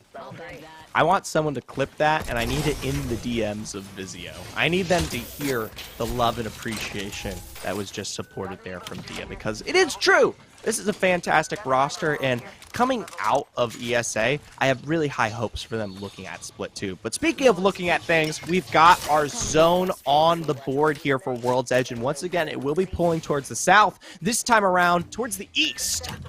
This one's for Nerf. This is your zone, Zephyr. If Nerf are gonna take a game, this should be that game, right? They've got so much access to really the priority here. Hold on. Yeah, go for it. All right. Technically, I'm looking for Nerf wins. Nerf success is always going to be on my mind here. But what's more important is beating Yeso. Yeso last week was on the side of Intel, and as long as Nerf places on top of Intel here, I've won. They don't have to win a game. Obviously, it helps. But as long as those points are above whatever's going on there, I've beaten Yeso, and that's what counts. That's really all nice. that matters. I'm starting to see the idea here. I'm feeling the passion is what I'm really doing. Zephyr's competitive drive does really take things to another level, as that's going to, again, have to be the difference maker for this squad. Excedrin as well. Definitely a squad with a lot of competitive drive. We haven't gotten the chance to talk about them too much today, especially with their early exit from last game. But from the beginning of the season, this was the team that was putting in some of the most practice when they weren't on stage. Constantly meeting up, running ranked together, trying to get into scrims wherever they could. Excedrin have made leaps and bounds of progress since the beginning of the season, but they have yet to actually top the leaderboards. When somebody eventually shut down Vizio at the start of the season, it was Splash, and I'm sure that Excedrin want that title. I want to see them flourish again today. Splash, though, in their own firefight here. Dome for dome there, Senpai pushed back. It looks like there's a horizon on, quote-unquote, the horizon here is now Splash are forced to escape. Both Senpai Casellos taking low as Wumbo will falter as well. Waka down, only one member left standing. There's Prodigy Aces putting in a majority of that work here. I love the play around the shields, but it's not enough, Dia. It's a win for the Splash roster. Don't think I didn't see that, Prodigy. The airborne shot with the wingman looked pretty good to finish off a fight in survey camp. Get us our first squad wipe, as that first blood is ever so remarkably drawn. Splash did it quickly enough that they shouldn't be third-partied, and with plenty of loot to boot. They've got a lot of time to make their way down towards the south, and there is a lot of curiosity as to how they do it, because currently, survey camp in the dead center of the map isn't exactly the safest rotation for a lot of teams. You don't want to go through fragment more often than not, because squads are converging from every which angle. This is why we see that Geyser rotation so heavily popularized, and why I'm hoping that Splash do take a little bit longer, go through Climatizer, go through Overlook, and then eventually make their way down south.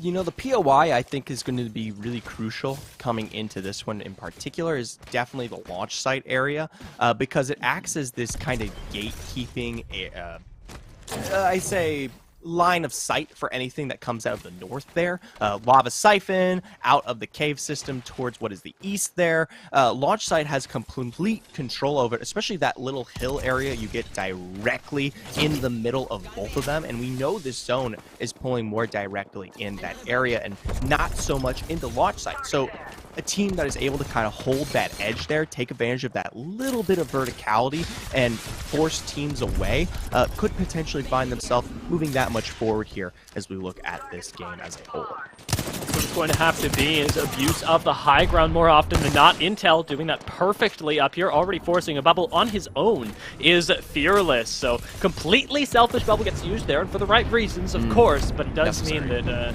even the defensive bombardment, that's two pretty big cooldowns that Fearless made happen, again, on his own with access to that high ground. They do get jumped on by the sniper tower, however, and it's going to make pushing this a little bit harder. You can see them watching for the third party as Razor evidently are not having the best of times.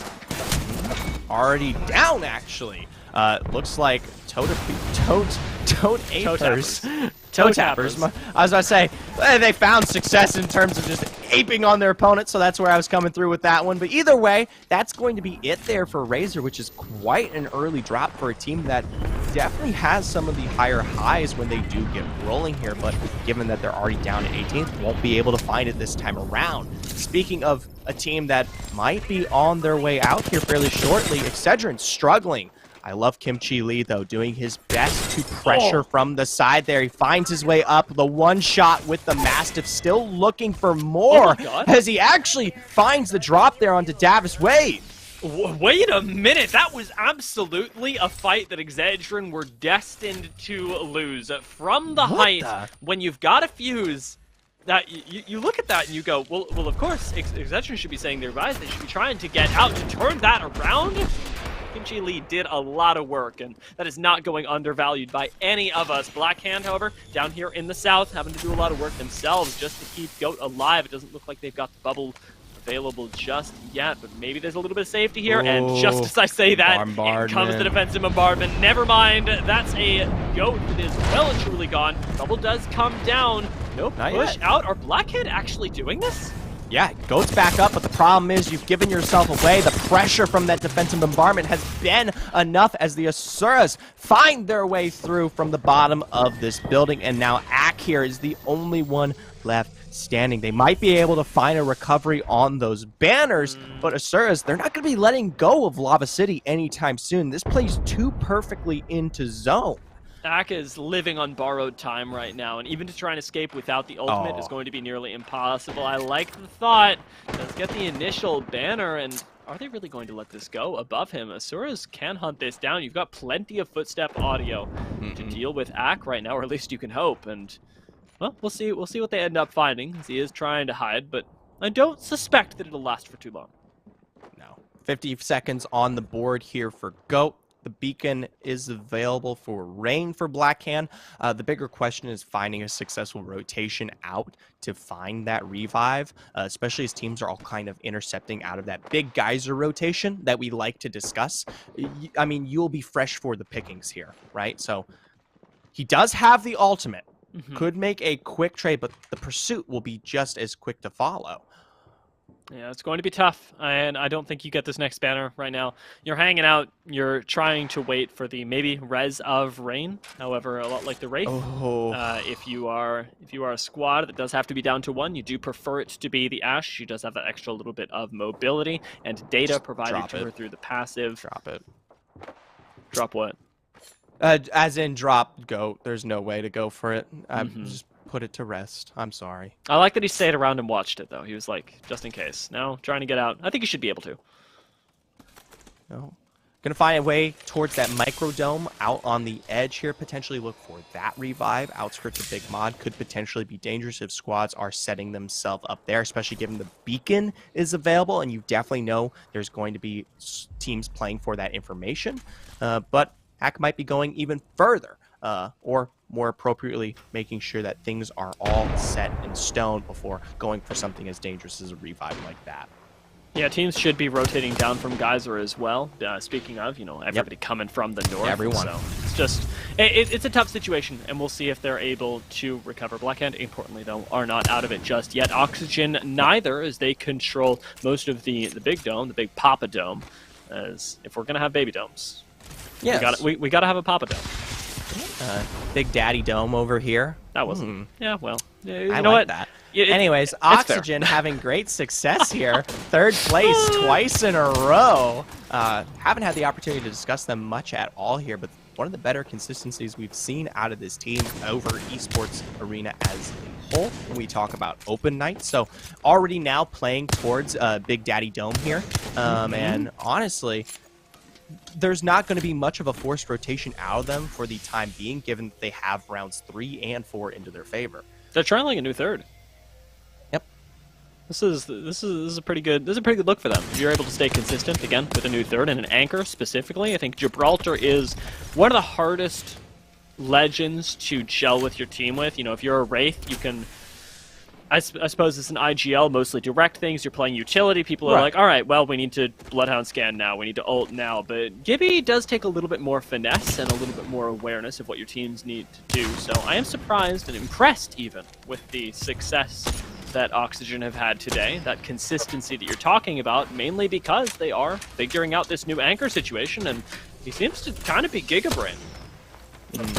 Finally get a look more specifically at what will be that round 4. Things are pulling directly in front of the dome. We usually have a lot of zone finishes that play towards specifically the kind of climb up here, this valley. You do have some of the walls available from Big Daddy Dome, but the problem is it usually becomes a bit more of a cluster as teams who are holed up there, like Oxygen, Nerf, the like, are forced to rotate out, right?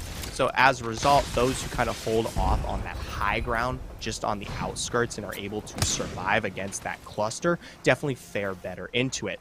Now, I am interested. You do have Excedrin and Vizio still playing the far western end here, back towards launch site, which I brought up fairly early on. It looks like most teams have kind of moved on, playing more directly into zone. So I'm curious to see how that kind of lagged pacing might play into some tougher positioning for themselves as they're forced to contest. Quick updates for people as well. Blackhand looked like they did get the revive, so now operating as a 2-man unit. We're actually engaged in a fight over by Big Mod, so we can watch the kill feed to see if they're able to pick up any more. Fighting as 2, never something that I envy, but it looked like they were doing pretty darn well. Oxygen do take a big crack to the head, though, from what we can only assume to be a Sentinel, and Kupski's got to hold down the fort to make sure the Protectful doesn't get pushed. Gilkey with a charge rifle can turn his attention toward here as well to provide a little bit of extra safety. Now remember, there are 2 squads on the outskirts here. I'm pretty sure the one directly towards our north is going to be Nerf pulling off those shots there, but directly towards our west here, there's another entity just waiting to potentially third party on the other side of Dome if you're not particularly careful here. So any kind of drop that could easily be spotted out just from this distance would be capitalized upon. Muffin Man here, making a very aggressive move directly into where we see both Oxygen and Nerf in the center of them. This is... They don't know. They just don't know. They have no idea, but now they find out a little bit too late. Muffin Men should be going down, but Bubble does come in. They're not down just yet. They may lose Eric in the meantime, though, down to a single digit of HP. Does get the Bubble, does manage to survive as the nades at the ready are going to have to be thrown preemptively. You're going to get pushed before too long.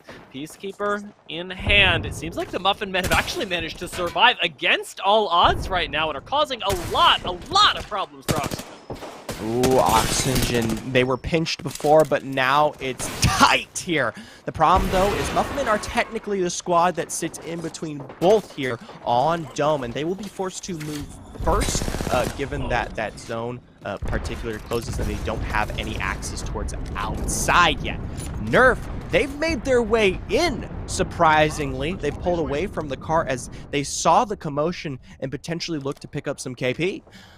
Blackhander out in the kill feed. May they rest in peace. The tenacity of this squad not going to be maintaining their second place. One can only imagine after this game. But Nerf may be able to pick that up. Running the horizon that I am excited to see on Storm Point, but has yet to really make a big splash here on World's Edge. You like that? Splash. Yeah. There we go. I did. I enjoyed it. Well, either way, zone closing in here won't really be forcing any kind of movement just yet, right? You still have Oxygen, the Muffin Men, that'll be holding hands for the time being, right? It's going to be this next round 5 close where things become a little bit more dicey, especially if we don't see this one pull out from Dome as is usually expected. But Oxygen, Dome for Dome, looks like the fight may begin here as Muffin Men try to make their way out from their cubbyhole. Gilkey's got to be careful. It's not just the Muffin Men. You see that from outside in the window. Pressured there is... It is Nerf. It is Nerf who find the drop. I don't think the knowledge has been thrown down just yet, or we would have seen a push, the sort of third party that you'd want to pull off as either Nerf or the Muffin Men. So not enough data to make that work, as Protectful is lucky enough to stay in a room with a nade and not explode, but Oxygen are ever being pushed further out of their safe zone. I'm surprised nobody's even behind them to take advantage of this, but it does speak to what Oxygen have to work with. They've still got that Wraith portal as well to try and reposition as the ring does start to pull a little bit north. They are in it. They just pull a little bit nerve. It does. It really do. We pulled a little bit of splash as well. This is a really nice spot, or at least it was until moments ago. They've got to move uphill now, which is perhaps a little bit less enviable, but if you take the Lava City route, it's not that bad. This is actually where we saw Redeem a moment ago, holding out directly in this valley. And we did see the drop onto Oxy. Wasn't quite sure if we saw the full roster down from Redeem, as you know, they actually had surprisingly made their way into the top 10, which is definitely a much better look for them given their performance in games 1 and 2. But still, Splash are the ones who hold control of this area and are now making their way into Lava City.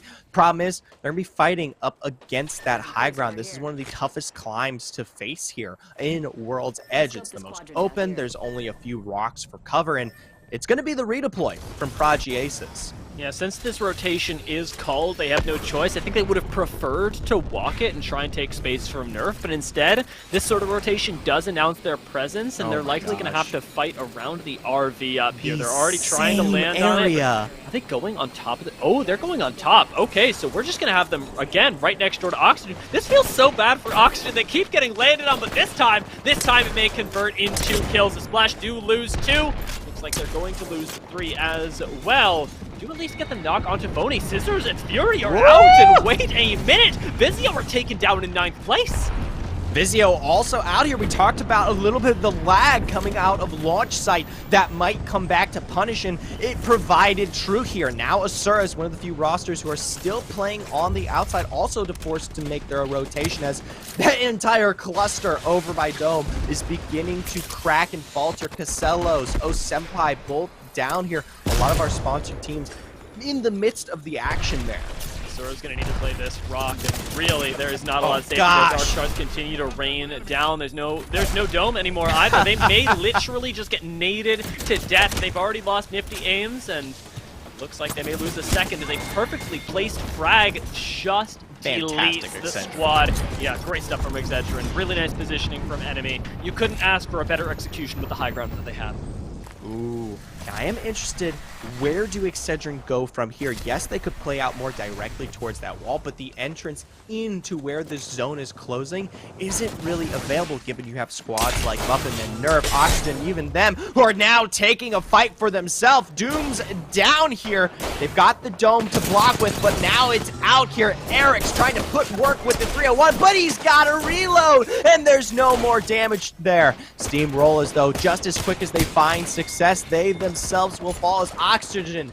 They finally have their home back. It's the time bomb that was just continuing to build up force as we waited, right? As team after team lands on Oxygen, finds their way into the neighboring building. We're eventually just going to get this explosion. That very same explosion takes us down to 5 squads, and not even full squads stat with Young Pup waiting right underneath Oxygen. You may be able to find a few kills, but it's going to be iffy as Oxygen get to continue to defend their area. Young Pup is actually just using the Void to get back in. All right. Take those shield swaps, and I like the positioning. Doesn't put a lot of footstep audio down, is pretty darn vague about the position, but instead has now revealed himself to Kupski, and we'll have to ditch.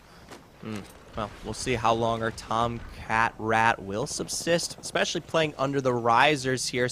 You might actually find that Young Pup could find their way towards second or third, as most of these teams will be forced to take each other first here. As Excedrin, one of the few that we were discussing how they might find their way into zone, doesn't look like they were able to pull it off as clean as they would have liked. Kimchi Lee, the last one standing, will be the last to fall. As Roll of Theory, they're the ones to find this kill. With just a little bit of cover provided to them by the Replicator as well. You want to take the center right now, and the Rolla Theory don't have explicit knowledge of it. There's not a whole lot of flank angles if they do want to go up towards the center, where the zone will eventually be pulling. It's a pretty good spot for them, and Nerf, oh my lord, find a pretty good beam. Instant bubble for that, and Ilky is looking like a jug right now. I want to see Nerf full send it on that, but they're not going to be able to. Ult does come in, and it's a full reset for both these squads, but Gilkey is missing those crucial cooldowns. Not, importantly, the ultimate, though. And the problem is Nerf, they don't really have an opportunity to work their way into this building, especially on the follow-through there. So he is able to find his way back up, but you make good points regarding the cooldowns. Thus, the problem that will find its way forward here is the fact that you do have the two squads in presence of this building in comparison to Roller Theory, who, while they don't have the cover, are alone in their own right. Once Nerf and Oxygen are forced out here, they more than likely will be taking the fight towards each other on the drop rather than more directly towards Roller Theory. That's starting to get low for Nerf, and they're being challenged on the roof right now. They may end up giving this up and going underneath, as Demi does just there, but the Valkyrie can get back up, but Oxygen are looking to play the other end of this building for as long as they can. These two squads will be the death of each other, and it's unlikely that either makes it out alive, especially with no Horizon ult to stall this out. Oxygen do have a really fair chance of taking this fight. An excellent beam from Demi on the back end, though. Tanking the zone was well worth it there, but now it comes back up, and oh my lord, they don't even know that somebody's behind them right now, but this is really, really rough for Nerf. There's Young Pup, who ends up making it even harder for this res to go off, and Nerf will, I think, eventually get it off. There we go, Demi back into the fight, but it's just barely as Young Pup gets swiped.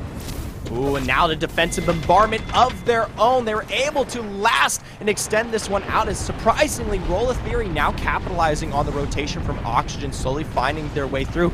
Might not know that this angle is available, as they're going to have to be playing the little cover that exists on this stairwell. Turns down here, Demi as well. Forcefoot trying to get that last battery off as the zone begins to choke. He takes towards this little bit of a railing that he has available, as might be able to play around the backside, but nope! Oxygen, they sniffed that one out.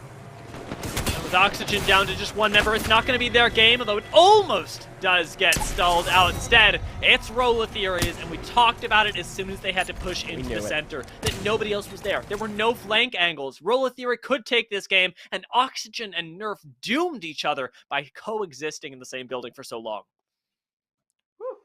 My apologies, I'm losing a little bit of sound. It's okay, they doomed Zephyr too. He's gone. He's out and under. I'm gonna do the same thing. Zephyr, what did you think of the game? All you need to know is the fact that that's one of the hardest things to play through, especially given just the way of the nature of how Dome was pulled off there.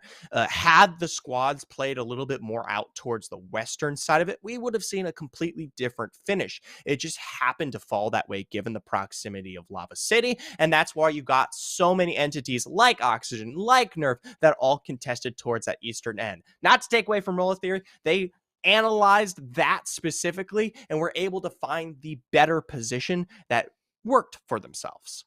And now that we've finally got somebody else taking a game, though, I've got to say, Vizio, they may not be on the ropes just yet, but at least they've proved that they're human. The rest of the lobby has grown a sort of second skin, if you will. And with that, I think it's only fair that we send it over to Kaisa and Yeso.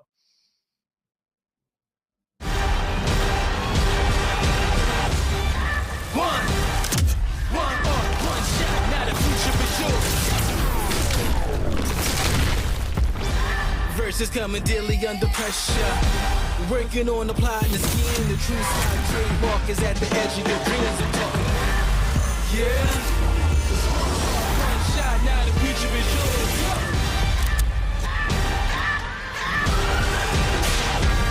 I'm turning dreams into reality. In the lab with the formula and chemistry. Your memories spark and motivate and make the industry shake. With the bars and the breaks, I'm talking one chance to have a soul, go for the goal. It's one shot, now the future is yours. Go! Excedrin. I'm fading. One bad headache can crash your entire game. Excedrin relieves headaches fast. Excedrin, game over for headaches.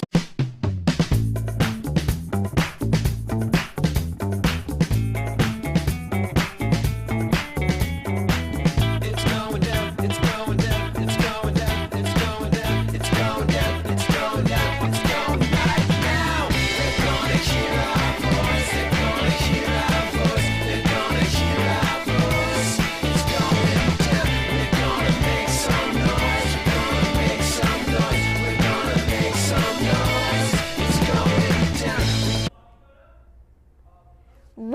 Theory with the cleanup and the win on Game 3. So a lot was happening right at the end. Could you break it down for me? Yeah, so shout out to production. We actually have the replay here of the end of that game, and I kind of want to pick apart the chaos that we saw there at the end with those final 3 squads. We're going to pull this replay up for you all because I kind of want to pick apart exactly what happened and how Roller Theory takes this win. So we jump in with Nerf here, and Dimmy goes down, and this is the key play here, is that Force is actually able to stay hidden here on the stairs, get off his bat. He kind of does a goofy little misplay here where he slides backwards out. Doesn't take any zone damage though, and this is the key. He's able to get his bubble down and buys a ton of time. Gets a knock there onto Protectful, gets a knock onto the other player there on Oxygen, and that means that Kubsky is fighting all on his own, and that means that it's just 1 kill there for Roller Theory to finish it off. So it was actually very key for Roller Theory, the amount of time that Force was able to buy and kind of create that chaos in the back with Oxygen sets Roller Theory up for the third party. Otherwise, they're probably fighting straight up 3v3, and I'm definitely taking Oxygen in that scenario. But the chaos that Force throws in there totally throws Oxygen off. Roller Theory able to come in for the cleanup, and they win the game. Wow, what a game. And Battle Royale, it's all about the strategy. It's not just about the skills, it's how you use them. So let's check out the player of the game for Game 3. Curious to see. Oh, okay. We've got the big Poyo as the player of the game with 5 kills, no assists, but damage of 1,727 for this one. Yeah, good amount of points there. I'm curious to see how things have shaken out on the Mobile 1 leaderboard. Of course, we had back-to-back wins from Vizio to start things off. And I was curious if maybe we were going to get 3 in a row, but they in fact go down just inside of the top 10, so that's not going to be a huge addition to their point total. Of course, Roller Theory getting some good points here at the end. They get the 12 placement points.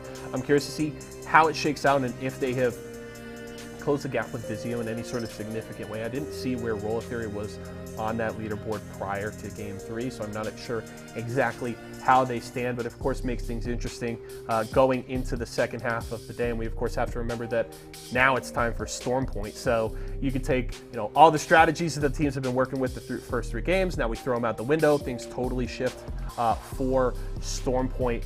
And does Vizio make that adjustment and continue to crush in the back half of the games? Who knows? We'll find out. But I'm excited because it just creates this awesome little, forced adjustment from all of the teams, right? Maybe you build a little bit of that momentum early, but now you have to be able to adapt to this new map, and we'll have to see who comes out on top. But I think it makes the back half of the day just that much more interesting. I think so too, and I feel like adaptation is a big kind of theme of Series E, where it's whether it's the map you're playing on, or if you're playing on Pro Night or Open Night, and how the pacing is different, or Sure. how the drops are different, and how teams adjust to that.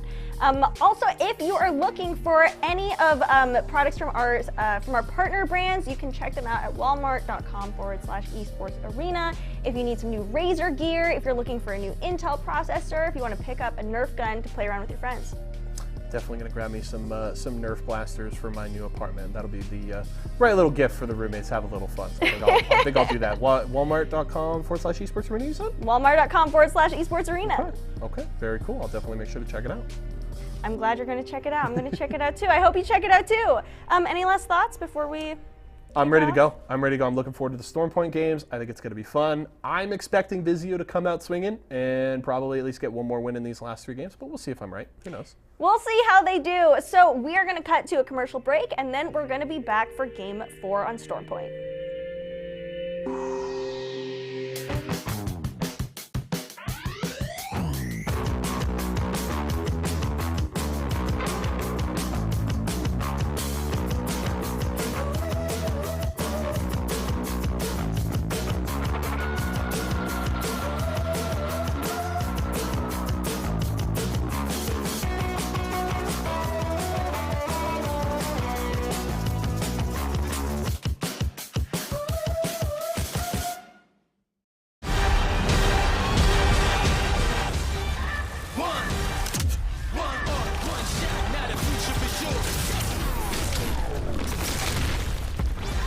Versus coming daily under pressure.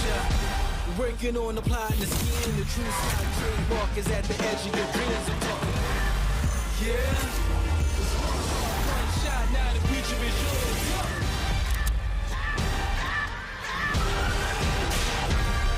turning dreams into reality. In the lab with the formula and chemistry. The memories spark and motivate and make the industry shake. Put the balls in the brakes. I'm talking one chance to have a soul. Go for the goal. It's one shot, not a future but sure. Let's go. Excedrin. I'm fading.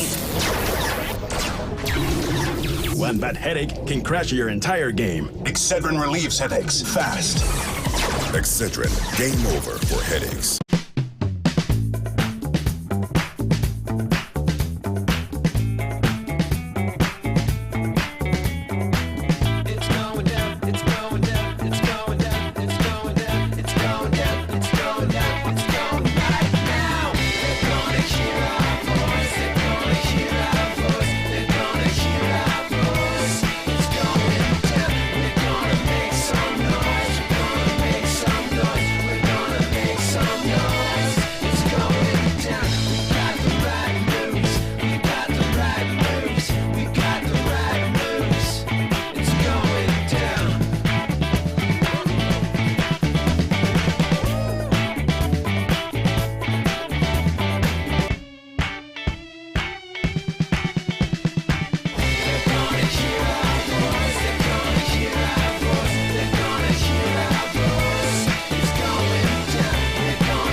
Refreshingly sweet, but without sugar, 0 calorie treat. They're all our top flavored smash.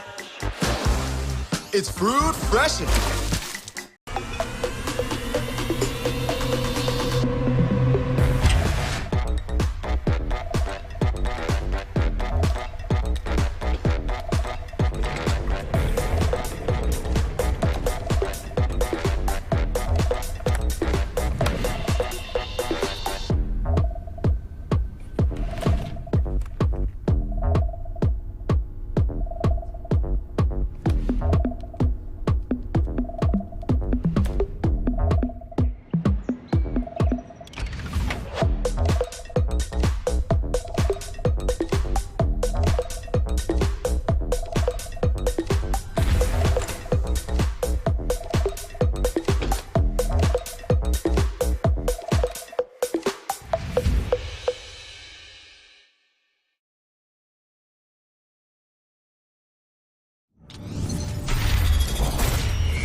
We're gonna do it in 3, 2. If you listen closely, Zephyr, you can hear thunder, and that is Storm Point a-coming for you. This is a fun map to watch, and the adaptations that Yeso talked about, I think are going to go exactly as he predicted. Vizio should be looking pretty good, but my curiosity lies with how good they're looking going into it, and that can only be revealed to us by the Mobile One leaderboards. So riddle me this, how many points do Vizio have? I'm guessing probably somewhere around 56 or something. That's a good guess. Yeah. Given that we did see them actually technically fall about halfway there on their push towards Lava City, but whoa, about 10 off. Only Vizio 2 points. They only still got 2 points that game and are still in points. the lead. Woo! Yeah, but look who's close behind Oxygen, who are continuing to find consistency today, albeit maybe not the wins, are now only 3 points away from usurping that position. That consistency starting to scare me. I gotta be honest with you. And if you're Vizio, I think you're thanking your lucky stars that we're going over to Stormpoint. Oxygen's playstyle is incredible, and clearly they're gelling with their new third really well. Let's take a look at that high performance moment to see how well they are, because, well, Nerf tried to take this away, and this is, as mentioned by our hosts, probably the reason that Oxygen didn't win the game. Yeah, force what they're finding, or as Yeso has described it, buying the time necessary to kind of split the fight and then create that 1v1 scenario to give the win towards Roller Theory is what really makes this specific high performance moment special, right? And give credit to Yeso where it is due, not something we here on the desk might have caught out while that one was playing. So definitely the keen eye, the caster eye that exists behind Yeso. I know he does all that host work, but it's there. It's there. Yeah, it was a really good pickup for this squad. And Roller Theory, well, they do get an additional several points. They don't push themselves up into the top contention just yet, so they'll need a few more performances like this. Oxygen could well have taken first here, though, with those extra 3 points. And that's the thing to remember as we do go in towards Stormpoint, where I'm expecting Oxygen to have a few more growing pains than Vizio. I know for a fact that Vizio have had a lot more practice on the map recently at the highest level of competitive, and Oxygen, for a team that does play normally quite defensively, don't have the buildings as often here to play around. And that's the really key thing about Stormpoint, is that so often it is just these rock outcroppings that Oxygen aren't as comfortable on. All right. Well, Dia, you are my teacher here. All right. This is technically the first time I'm finding myself on a cast for Stormpoint. And while I have seen some of the competition here in these last few weeks, I am ready to learn, and maybe if you could spare me some of the knowledge regarding what teams should really be looking out for here, especially when we talk about positioning, be something I'd find some strong interest in. Yeah, so some of the knowledge, some of the chaos for sure. Roller Theory landing in Cenote Cave, which is a pronunciation that I am ever working on. The first time this came out, I was like, it's Cenote. It's Cenote. Cenote? Cenote. All right. And that is why I was talking to you about English. Is a really fun language. Nerf are having fun, though, and that is completely unironic. These guys are really enjoying the initial parts of their game because it comes with 2 kills, and unfortunately, quite a chunk taken out of Spacelanders just yet, although they haven't been eliminated. Not all of them. Yeah, still got the one member who has looked to escape, but he's quickly spotted out there, turns, making good use of that Horizon to find his way up top, and even find the last shot there onto Coach Johnson to take us down to 19, and better yet, look at where Nerf happened to be in the face of this zone. Yeah, Nerf landing in Mill have a lot of, already a lot of loot, a lot of really good loot. They got 3 kills, and now they have center zone. It does feel a little bit unfair, but start a fight, running the Horizon as well, maybe able to find themselves a few kills, as this is the map where you'll really see that Horizon value come to fruition. I know that we were seeing it a little bit on World's Edge, as we saw the Bangalore bleed over as well, a little bit of the Ash, but this is where Horizon really does shine, and things like the Valkyrie as well. I will say, however, Gibraltar, not as much of a necessity. I find this all really interesting, especially because, you know, getting some interpretations regarding these compositions is still a very new prospect for a lot of these teams, but I think, obviously, a word that comes to mind when we discuss why certain things are more viable is going to be verticality. Even when we look at picks like the Ash that is currently running here for Diversity, in comparison to, say, something like the Wraith, you know, it has that more direct portal that can actually compete and go up a hill of sorts. But speaking of finding their way up, now onto the rooftop here, Razor, Fearing Live actually taking to the skies, putting some threats up in the air here. Now Diversity playing off on the end of the dome, will fall there, as it's going to be actually the Sentinel that takes a shot off the rip here. Dressab, though, quick to find his own response onto his Ziv. Will be able to pull off the full bat, as Fearing Live does a great job defending on the off angle, but does fall all the way to the ground there. They're going to be okay. Razor are still technically 2v1, and as Fearing Live climbs back up, they should be able to find that 3rd kill, no problem. They've both got time to reset, and Flesh on the ground means a very, very quick kill. Razor are back, and they've got 3 kills to prop it up as well, and this is where the partnered squads have a massive advantage, because if you aren't part of Series E, you aren't getting a whole lot of practice time on Stormpoint. Razor have landed Lightning Rod time and time again over the past couple weeks. They've had the time to contest and be contested, and they're more practiced at this point. It's still a fairly fresh game for a lot of these squads, but it's those little 1 or 2 moments that we discussed even before we kind of got into today that we would be very curious to see if they would actually make their impacts. And already, right off the bat, it seems to hold true here. Either way, though, Razor, they definitely have a ways to go in terms of the rotation. Granted, they have that accessibility regarding the loot as well as the northern kind of high ground availability when we talk about making their way across the map in terms of safety. So I don't think we'll be too worried about where they may end up, but it looks like they're already finding a little bit of contest here at high point across the way on that graph cannon. A lot of teams do really like to move up here because if you are running Valkyrie especially, you get so much more value the further up you go. And we're going to get to see a little bit of that value now because you are up quite literally so high on the map. Valkyrie goes further, the further north you are. And by the same token, squads in the south get a lot less value out of her, which is an adaptation that we'll be ever watching. Going back left side depot, one of the things that does make me laugh, and I think I talked to you about this a little bit earlier, is the fact that, and I know why, gravity cannons make a lot of noise, but nobody uses them. And no one uses them. I feel kind of bad because I know the developers did put a lot of time into this, and they were like, oh, I'm so excited about the gravity cannon, seeing that nobody uses them.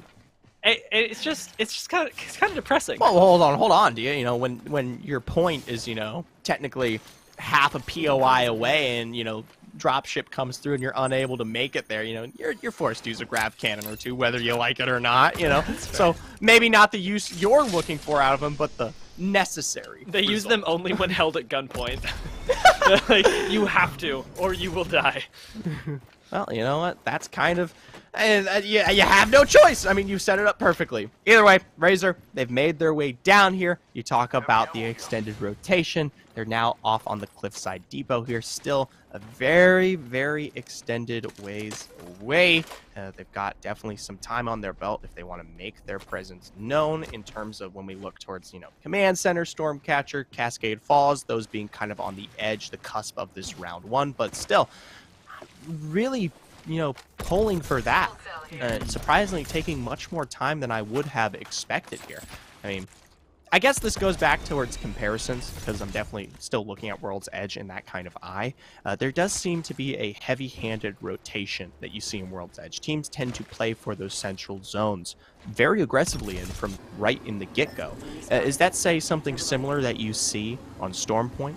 Yeah, it's a little bit different in the sense that people do commit hard for zones, but they tend to wait until zone 3, or at least the more successful ones do. There are squads that are carrying over from World's Edge that will see zone 1, get the scan on zone 2 with a beacon, and just go for it. But zones here are a little bit more unpredictable, so normally you want to wait for that second zone to close, then get a beacon, and it makes it a lot harder. There are a lot less teams that are comfortable playing zone, but those plays are more effective the later on they go. Exedrin, for right now, struggling to finding themselves a place where they can move at all since they're trapped inside of a building fighting for their lives. They've already found 2 knocks and full kills, however, so it is more about the inconvenience of getting out of here than anything else, and I think quite rightly so. They're going to be able to rid themselves of that. Coming out of Cenote Caves is a pretty good look for Exedrin, especially because, at least mirroring the way that they like to play on World's Edge, it's more or less the same spot.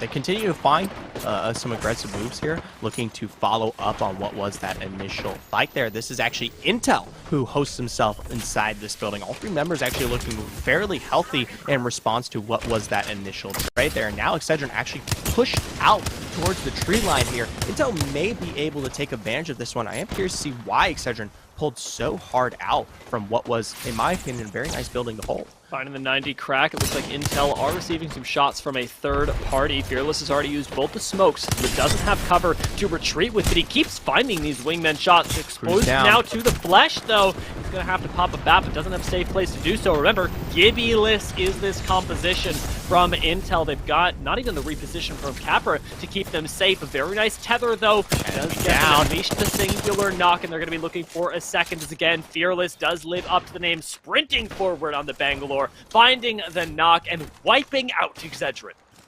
Now, they've got to be careful here. We talk about that third party from behind, but what I like about Intel is they've already set up for it. They separate Farmer, they separate Capra, and they have the off angle from behind, as Fearing was the only one to actually take that aggressive move. Even still, though, they are going to have to deal with the consequence of that Rolling Thunder, but actually doesn't look to be in any position whatsoever there. So very safe, very successful, and no third party to really defend against. Yeah, I like the way that they've managed to do this. However, battle's not done yet. They do still need to get some sort of cover, because right now they are covered but only on one side. Granted, Intel have a little bit more time because they come from Barometer. They know that not a whole lot of teams will have already rotated there, and so they have, you know, let's call it 30-45 seconds more than the average squad when you're waiting on that third party. But getting inside this building would be a lot better for them. Instead, however, it seems like they want to push up the fence line and try and take a fight, even though they're at a massive height disadvantage.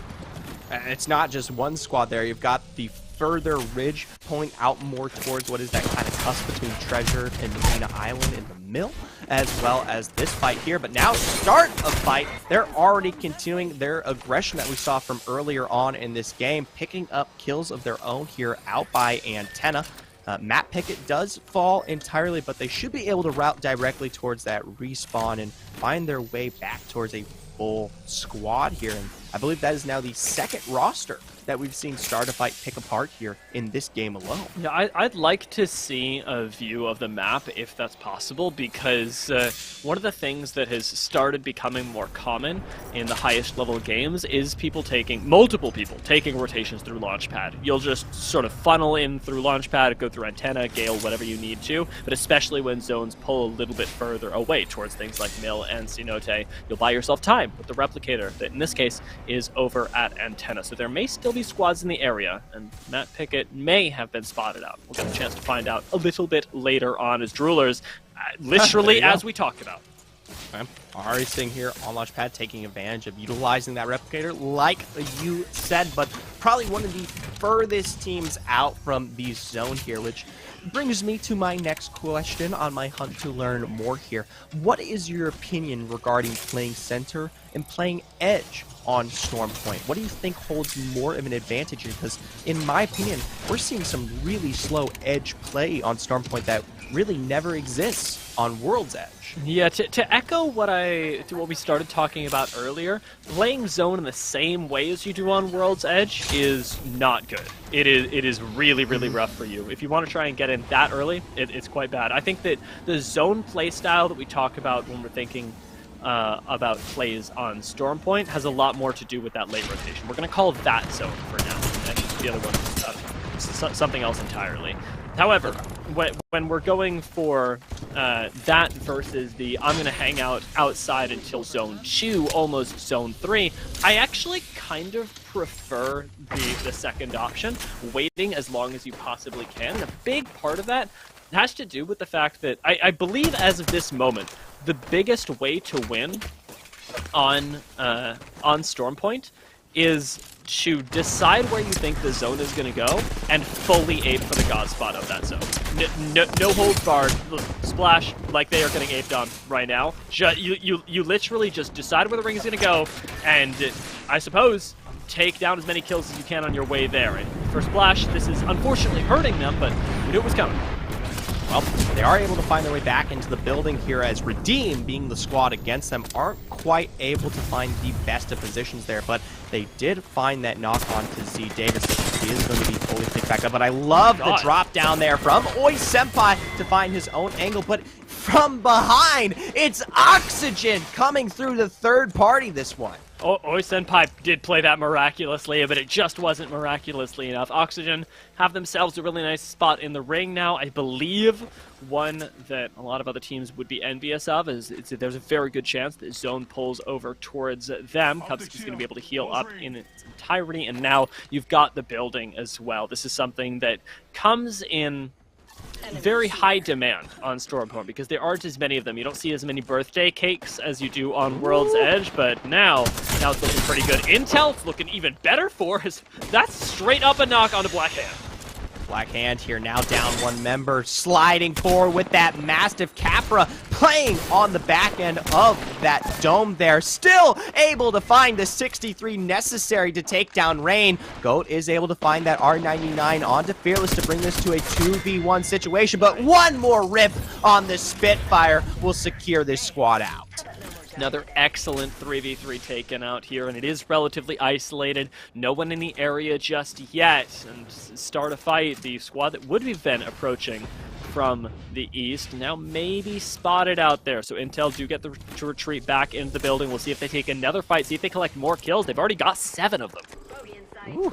And I find this very interesting from the perspective of Intel, who were in such a hard position a second ago.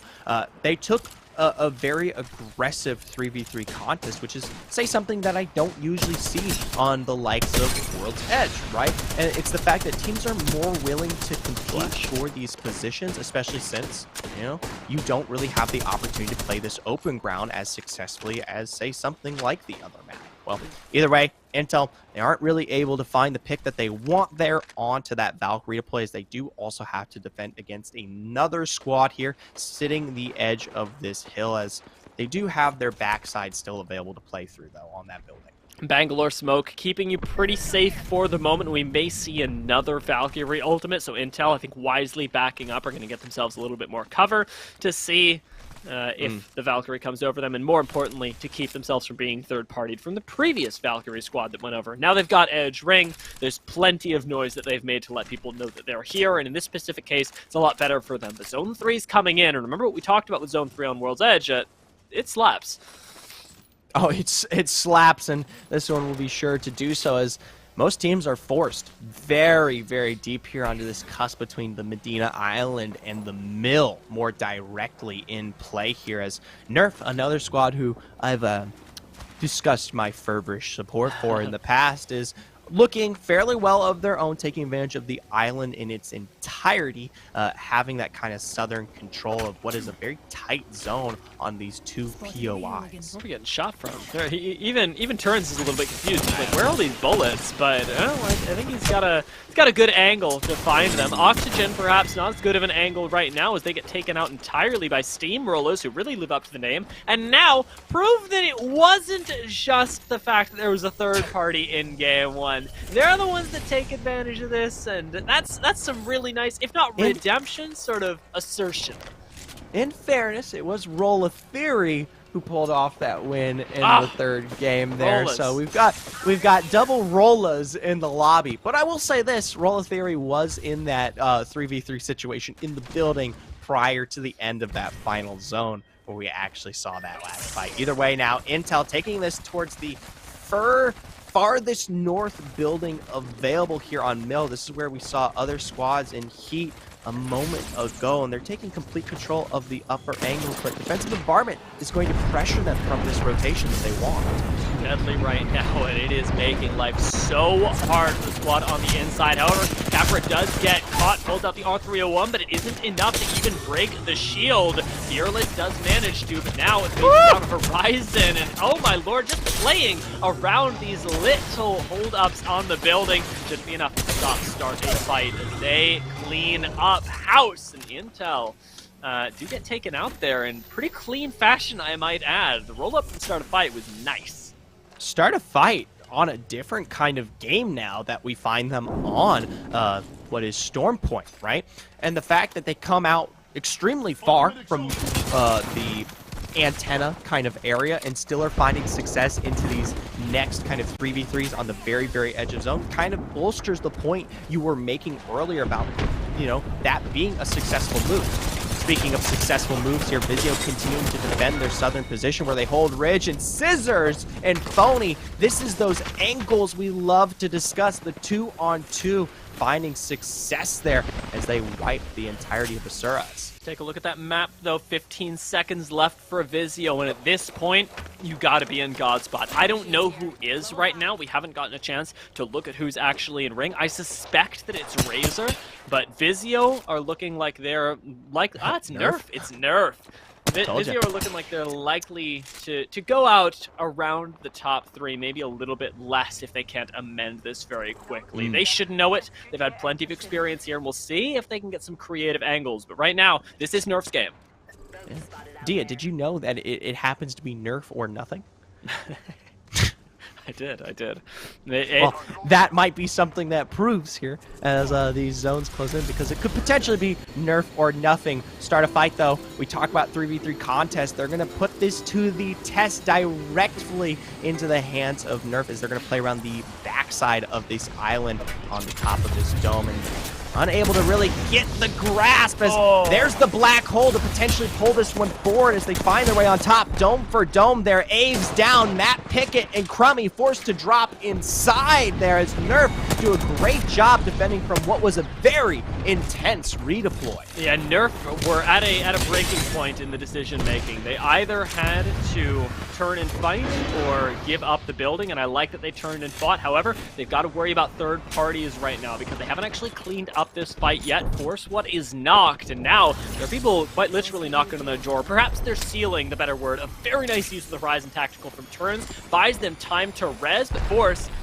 knocked again, hopefully, as he doesn't take quite enough damage on the way out. Vizio have shown up, and this is the manufacturing of advantages that Vizio had to have, the experience that only Vizio is really bringing to the table here.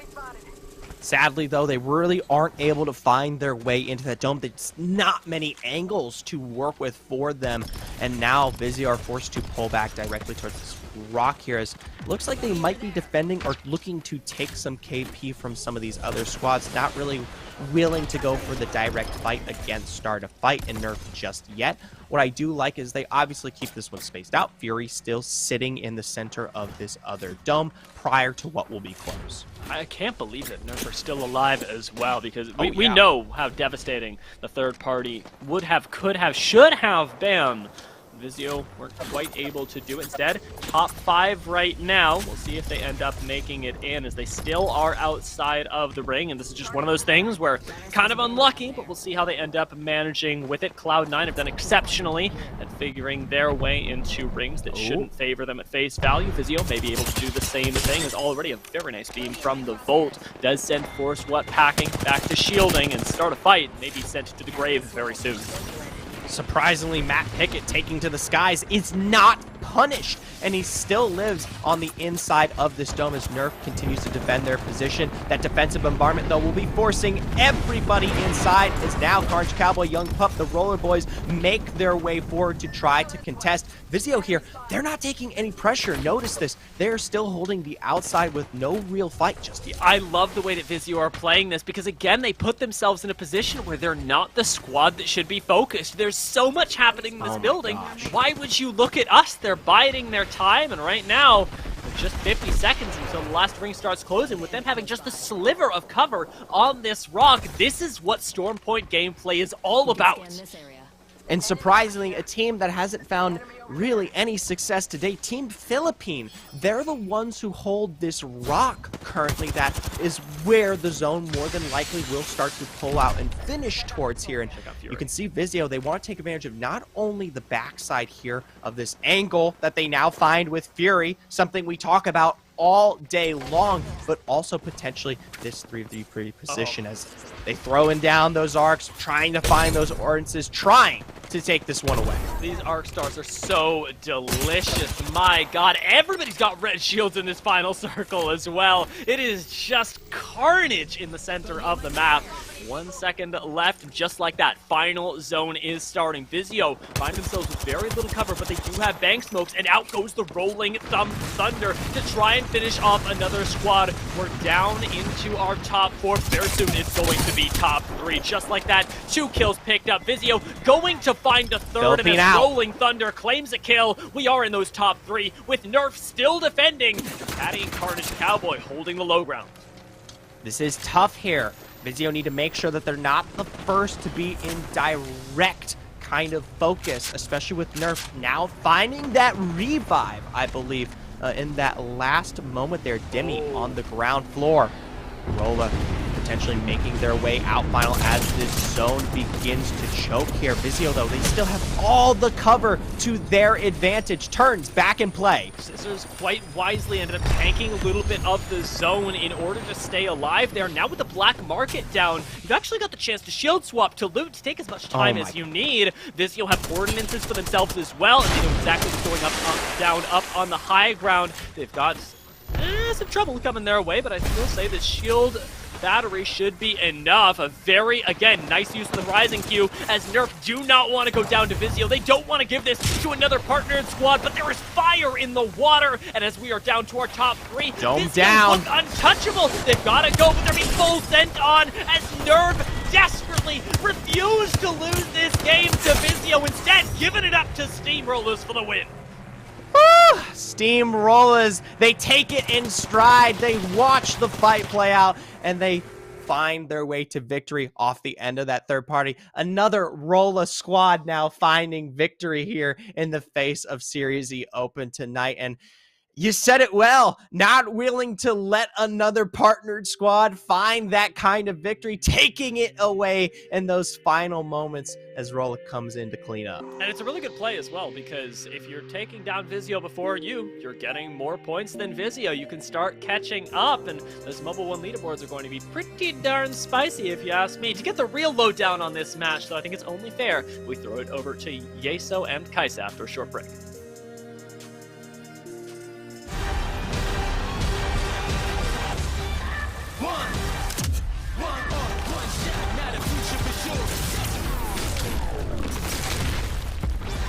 Verses coming daily under pressure. Working on applying the scheme. The true side trademark is at the edge of your dreams. I'm talking. Yeah. One shot, now the future is yours.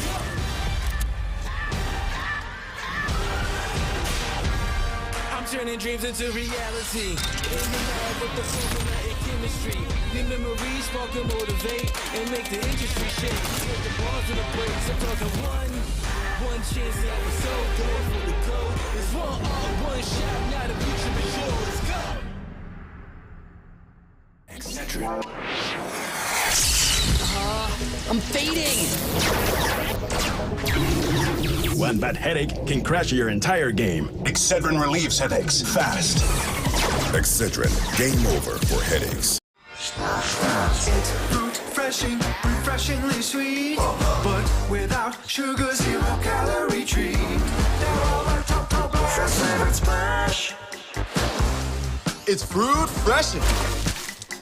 Etc.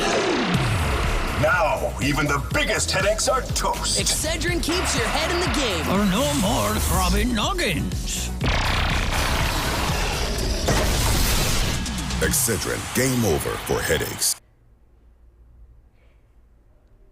Steamrollers rolling in for the third-party win. This is a different Rolla team than Rolla Theory, if anyone was getting confused. Yeah, so not back-to-back wins from the same team like we saw from Vizio from the start, but the third-party rule comes into effect once again. Steamroller is able to bide their time, hide in the bottom of the building. Nerf comes off of the high ground, decides to go for the push against Vizio, and of course Vizio then win the fight, but don't have the health to win the fight against Steamrollers, and they go down. And an interesting thing I wanted to note on it kind of after Game 3, but of course we had that replay that I wanted to break down. An interesting thing that has stood out for me so far tonight is typically one of the big differences you see between Open and Pro Night is the pace of play in the first half of the game. Open Night, typically a lot more chaotic. We see a lot more early game fights, and typically once you're 8 to 10 minutes into the game, you see we're down to kind of the top 10 teams. We haven't quite seen that as much tonight. We did see it in Game 3, but I would say 1, 2, and 4 so far, it's been a much slower pace earlier on in the game, meaning we're seeing a lot more squads in those later circles, and that's been an interesting change for me. We'll see if it holds for the final 2 games, but at the very least, it's been a little different from normal so far on Open Night. But Steamrollers, yes, with the win there, they get the third party, and well played from them. They were in the mix, in the top 5 on the Mobile 1 leaderboard, so maybe this helps them close that gap a little bit more with Vizio. And we'll see how they do next game, but first, let's check out the player of the game for Game 4. So we've got Patty with 6 kills, 3 assists, and 1,004 damage. Yep, not super crazy easy in the damage department, but pretty efficient, and participating in 9 kills there is going to be a good boon there for Patty and the squad. It was Vizio and Oxygen up at the top of the leaderboard, just 3 points separating them.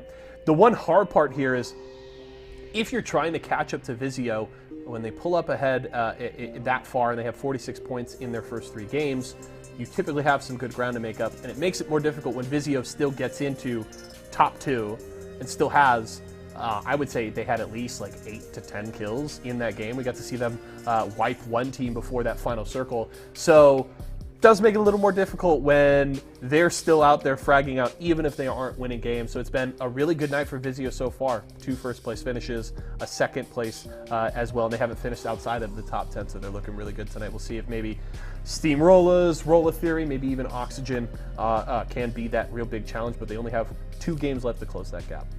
So let's cut to a commercial break, and then we'll be right back for Game 5.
Welcome back, ladies and gentlemen. That was our introduction to Stormpoint for the day, and it was a delicious one, Zephyr. Nom, nom, nom, nom, nom, nom, nom. Lots of kills to be picked up. My curiosity lies with who got the most of them and where they ended up being on the Mobile 1 leaderboard.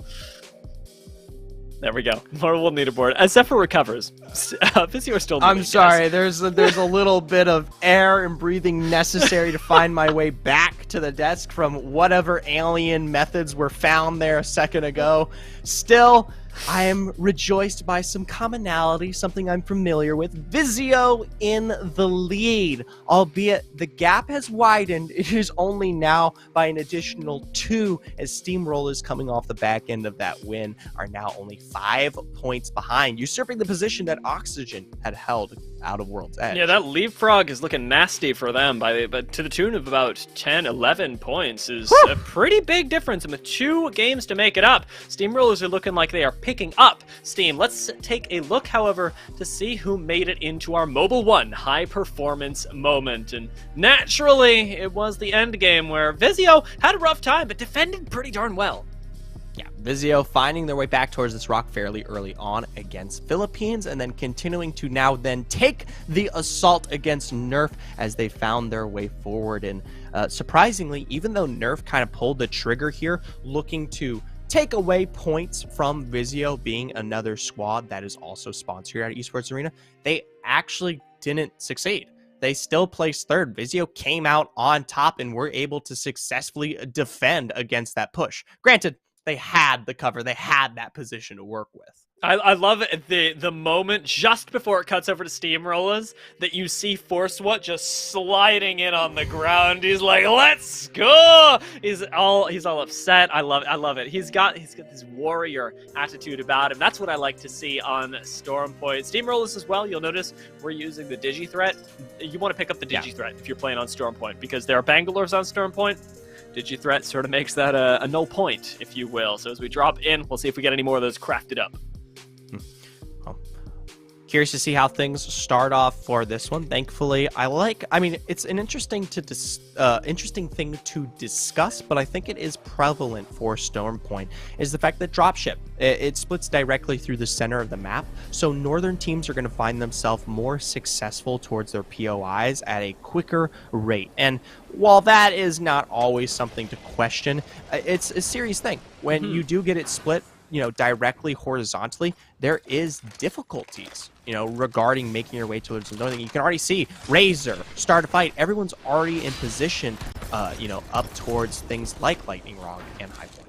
It is funny that there's a bit of a trade-off, right? You can get down really fast, but at the same time, sometimes you just don't make it all the way to your POI, and that's the risk that you run. The other risk that you run is that zone pulls down south to almost exactly the same place for the second time in a row. We're going to see Note once again, and I'm looking at this map, and I've got to think that both Nerf and Exedrin have a good time. Intel, however, I think this might be their game. Yeah, Intel could potentially find success in this one. Vizio, though, not too far away, playing out of Jurassic Park. We know they love to find their way forward and hold for more of these central positions, albeit maybe not what you particularly were peddling when we discuss how teams may want to play. But back towards, I believe, my apologies, all the way out here, we've got a fight between Dexterity and one other squad. They were successful in their take here. It's not even the only place we've got fights. Oxygen is starting to light up the kill feed as well, as we've still got contests going on, and even out here by North Pad, Splash have found themselves a fight, and a very nice Eva couple shots are going to put an end to it very quickly. That was a nice knock, and you've already got 2 of them on the board. Should be the complete wipe, and Spacelanders get taken out by Splash. Oh, it's just so difficult when you're landing alongside all these partnered squads that, again, have so much practice on this map. They're destroying. It's not done, Dia. More fights to ensue here. Excedrin, they've already dropped one enemy there in through the second floor now to defend, but the Mozambique from Cruisin'. One member to fall, though, on Excedrin, now forced to defend. Alternate a reload, switch to the Mozambique to find the knock there, as now it's a 1v1 here. A full bat for Cruz as he's going to find his way to a nice, healthy position. Oh, gets the full tether off as he swims forward with the Mozam to pick up the white. Cruisin' goes crazy once again. We called him out on World's Edge, and now on the Ash, he just continues to pop off. What a monster! And this is the thing that keeps Exedrin in the... I was really worried. I was talking about the partnered squads winning off drop. We got over to Exedrin, and I was like, oh no! God, this guy's so cracked. Dude, Cruisin' making a name for himself here coming into Game 5, because honestly, he picked a majority of that necessary damage to find the success there. And the best part about it is they're right in the middle of Cenote Cave. They get to hold on to this zone as a whole. They defend against their backside and now can take up a more appropriate position and start planning out for that late game without worry. Granted, teams like Vizio, Nerf, Intel, they're all in the fray. They're coming, Dia. They are, and that's the reality of Stormpoint, is that everybody is gonna very quickly and very explosively start fighting. We don't get a whole lot of slow walk-ups like we do on World's Edge. It's instant fights, it's instant knocks, and especially right now with Oxygen, you've been playing it down on the low ground over by a wall. This could be a very nice spot to try and fish yourself some kills. Looks like they have some notion of another squad in the area, but we can see from our perspective that they've already made their rotation out. Redeploy is available for Protectful if they want to make a more direct engage, but granted, given the slow pacing that's available here on Stonepoint, I don't think that actually will occur. I expect Oxygen to potentially hunt things out as they, yes, now get the notion that crafting is occurring here at this replicator, and we're beginning to provide some of that little poke from quite a distance away there.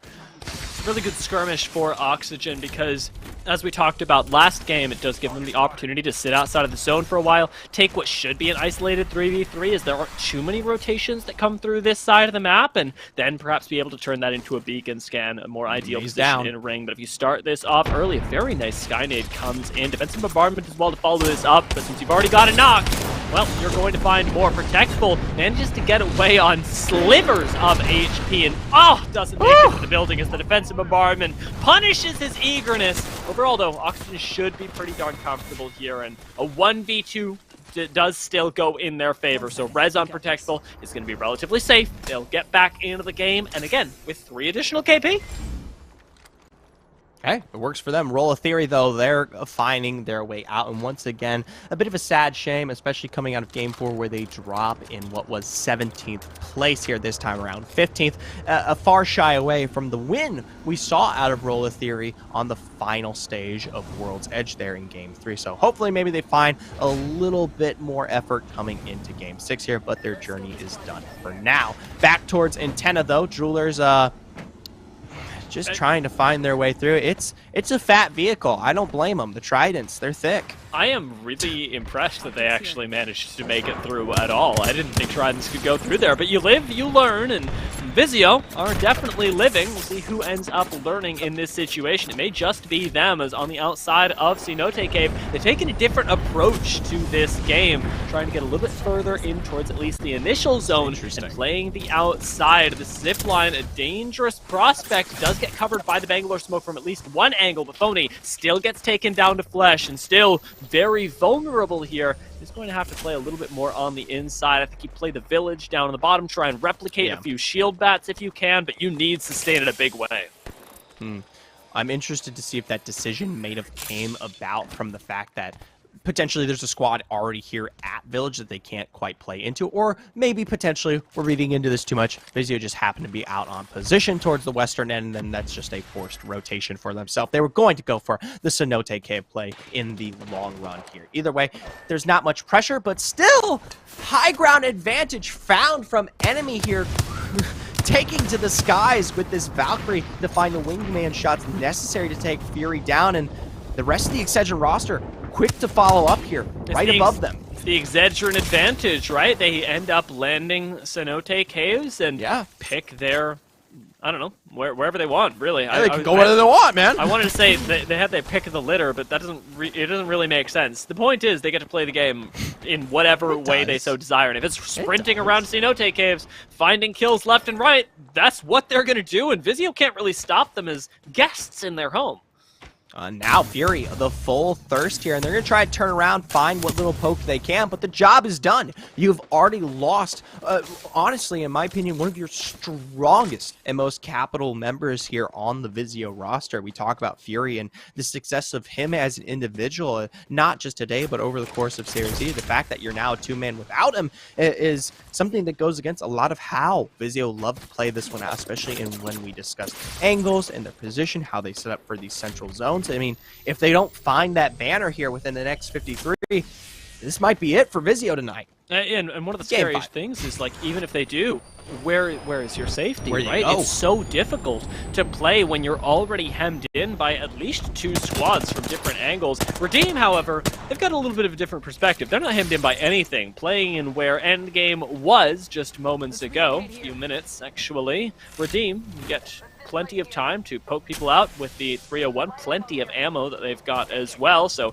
you get yourself a few extra shields, you get to make your way in casually to Cenote Caves, and are in a way playing edge because no one's coming up behind you at this rate. You say that, but Mill is providing shots here, so Redeem can't quite just let it go to the wayside, but 2 minutes on the board here gives them plenty of time to find their way now down into the south here, where they're going to be going more directly towards the cave that is available, taking advantage of Z Davis here on that Bangalore to utilize that smoke and put them at an advantage in terms of information and control. There have already been people through here, as they can tell. Spider caves do slap with the loot. No, if you're looking for a place to land, you should consider just trying out spider caves every once in a while. You already know why I don't land. I remember specifically. Oh, I do. I remember specifically the time that I landed here with some random, and he was like, "No, trust me, spider caves." It's got some good loot. It really does. It really does. But I do understand, Zephyr. You specifically don't go Spider Caves. You specifically will never go Spider Caves in my life, and I don't even know what's going to happen the day I'm forced to cast a single tournament with a spider in it. Either way, team, they don't have to worry about, say, something like that. that problem has already disappeared a long time ago. Teams have already taken advantage of that one on drop, and so I am lucky, to say the least. Yeah, and you know what? The nice thing is it provides a lot of loot. Often people are just killing each other anyway, so there's other stuff that we can focus on. And I think we're gonna have a pretty safe day as Redeem. Find themselves a pretty safe spot. I really like this from Oxy Aries. It's gonna provide a lot of coverage of the different entryways into Spider Cave, and it'll give them plenty of warning and a really nice angle to beam if he's not spotted. Oxygen, however, trying to make a comeback after being taken out midway through Game 4 to have the height, at least for now, to try and find what I can only imagine to be the beacon on the low ground, because as you and I talked about, this next beacon scan is one of the most valuable. I want to get your opinion on something. I'd love to hear your take on the 30-30. As we now see Kubsky running with it more directly here on the Wraith. And personally, I like it. I think a lot of people have more practice regarding the Wingman, but I think the 30-30 can provide just as much value, albeit even better, if you are more skilled with it. But I'd love to get your kind of rhyme or reason on that one after this fight, of course. Yeah. I've got thoughts. Trust me, it's quite nice. But Intel at the time do a pretty good amount of work with that wingy, and with the R99 making a very convincing argument for why they're going to end up taking this fight. That you do get run up on, and Capra has to back away, popping the bat. So Intel don't have a knock just yet, but the way that Capra's been playing this, I've really been enjoying. We've already seen some pop-offs earlier today. Intel taken to the top right now, do have the ultimate high ground. However, round 2 ever so slowly closing in. They are going to have to make their way into the open. Capra will fall here. The drop to follow from Farmer Lucas to potentially find some redemption for his squad, but he as well isn't enough to defend here. Oi Senpai, now the last standing member, is able in a nick of time to pick up the final kill as Splash against it all finds success there, and maybe a little bit of the ego leaving Capra down there alone might have came back to pay there. Yeah, this Ashe just didn't have the mobility, and Caselo's definitely suffered for it as well, right? When you're in a fight as Ashe, you were really in it, but not able to get away. Now, Splash have plenty of time to tactically crouch all over the place, get themselves some meds, and hopefully get in the ring pretty soon, as it is right next door. Hopping back on to the 30-30 point that you made earlier, though, I think it is something we should touch on. Sure. We get the ring around the rosy of Caselo's. Shoot that guy in the face. Exactly. If he did it with the 30-30, it'd be pretty effective. I like it as a sort of opening weapon. I think that one of the problems with the 30-30, especially as compared to the Wingman, is that if you're going to be close range at all, the strafe speed reduction on it will lose you a lot more duels than the Wingman. When you're holding a pistol, you get no strafe speed reduction at all. You're just operating it the exact same, but when you're holding a marksman weapon, it goes down pretty significantly. So even if you're fighting at range, if you're both hitting the same amount of your shots, 30-30 will eventually win. But Wingman will have an easier time, especially if you've got even a 1 or 2x and are relatively practiced. So my thoughts on that. Well, it's definitely a reason why we've seen Wingman, given that 50-50 only came about here when we talked maybe 4 seasons ago at the inception of Season 8. So at the end of the day, most rosters having a wealth, almost 2 years of extra experience sitting on that Wingman, and given your point ahead, the main reason we don't particularly see it. Vizio, though, a team that we are now seeing in full force. All 3 members back up Fury in play here. They are able to find the revive, and more than that, they're able to find the Kraber. We've seen this one before. Woo!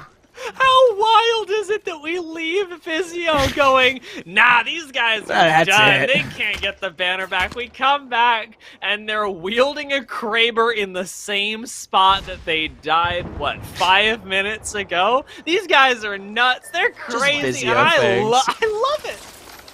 Dude, Vizio is insane. I mean, this is a season to go down in history for this roster, and now we'll see if they can make true on the hype that I built up for them. Ooh, not quite the quick Kraber through the door, but they'll find it on to Stompez. One more, potentially not quite, but it's the damage necessary to keep this fight rolling. Fury down, Phony in from the backside with the Wingman to take us down to our 1v1 here. He's got to look for a separate entrance as he makes for the beach here. Wingman to pull back, Smoke to utilize the missile rails down here from our Valkyries. Now he's got to go for the full vat. Scissors, though, he's got to be careful. He doesn't want to lose the boys. He worked so hard to find a way back up. In response, though, he doesn't quite do it. Dexterity defend. Oh, Fury is so mad right now. He is furious. That is not an exaggeration, and while it is technically a pun, it's also the absolute right word for it. After finding so much damage, the knock and the 145, Dexterity managed to outplay on, honestly, what I'm hoping is their map. Storm Point is supposed to look a lot better for them than World's Edge, and they've looked pretty good on it, especially with the usage of the Fuse. If these guys have high ground, if Fuse has high ground, you're dead. Woo! Start a fight here. Seems to be a bit of a strife. They've got a spot here in terms of Valkyrie, and oh, I know this is going to get a lot of hate. These high ground positions, only the Val kind of squads able to utilize them more than likely came through with that redeploy. How'd the Trident get up there? Wait, how did the Trident get up there? How did they do that? There's no Someone octaves. inform us. Can you lift it with the Horizon gravity lift? Ooh. We're getting some forbidden tech here on this cast. We are. I want to rewind it, but we're not going to get the chance to figure it out now. Maybe we get that dark tech shown to us a little bit later. For the moment, Nerf are going to have to whip out some technology to get themselves into a safe position in this ring, because we are, in fact, going a little bit further out of their comfort zone to the spaces that were being prioritized by the likes of Vizio and Dexterity. Ooh, Dexterity, they've got to feel good defending against the top squad now and then. Get to take their pickings on some of these fights. Dome down, but no Kraber there from Sung Win. Get him. Potentially looking for maybe the toes, but now we'll be forced to reload. The toe tappers. Dexterity doing their best imitation. Eventually Sun goes, yeah, you know what? The Kraber, not really That's for me just right ain't now. for me. We got to get ready for the short range fight, because zone is closing in, right? It's true. You want to be ready for any assaults on your building that are likely to come. Of course, Vizio prioritized this really early on, but I think a lot of teams are going to start noticing that this is the spot to be. You want any sort of cover in these buildings that you can, and Dexterity, as currently holding it down. I would like to see Davis just get on the roof a little bit, because we talked about Fuse with height, especially with the ultimate, gives him a lot more autonomy and sort of gatekeeping squads that have to walk through the water. We'll get the chance to touch on that a little bit later, though, as Redeem are currently trying to get inside and may not be able to. Our Davis from another mother here, finding successful takes as Carnage Cabby will bleed out here. Young Pup as well, this being our another roller squad, is Redeem now forced to take towards the water. They've got a little bit of rock spacing to play with and potentially the building ahead as the rest of the squads behind them are in a fight of their own. Joey thinking about potentially adding the defensive bombardment to the mix. Just a little bit of extra chaos, as that's going to be it for Razor and Nerf here on their way out. 6 squads left, and honestly, Redeem should have been getting a zone, but they get knocked instead, and Oxygen playing a big part of that right now leaves Z Davis to try and pick up their Gibraltar. You find one shot on Z Davis, though, and it's all over because you're stuck during that res, and instead, Joey is the one that ends up going down permanently. They do get the, I will say, a little bit of hope there since they've got the banner, but now that they've gotten knocked again, now that Z Davis has taken fire from multiple angles, it seems like their journey is over, and indeed it is. Might all be it. Asura is doing a great job to hold on to this building that we expected the rotation to come through there from Redeem, but that'll be all but done there. You've got a majority of these squads, though, still playing on the western end of this zone. We look towards Dexterity. They're the ones still in prime position here, as these collapses will be forced forward from Excedrin, Oxygen, Asuras, and the like. If you're Oxygen, you are feeling really bad right now. Same with Asuras, because there are a lot of zones that at the very last second will pivot up to you, but for right now, the area in between these two zones is absolutely deadly, and you want to play the rocks that Excedrin were looking at just moments ago, or get under the building if you can. There are sort of two paths in here, and Excedrin can't take either one of them because they don't have portals to go through all of this space. They gotta get a creative zip line angle onto a rock. They got to find something, perhaps an ash portal, to move them underneath the building. But outside of that, this is looking rough.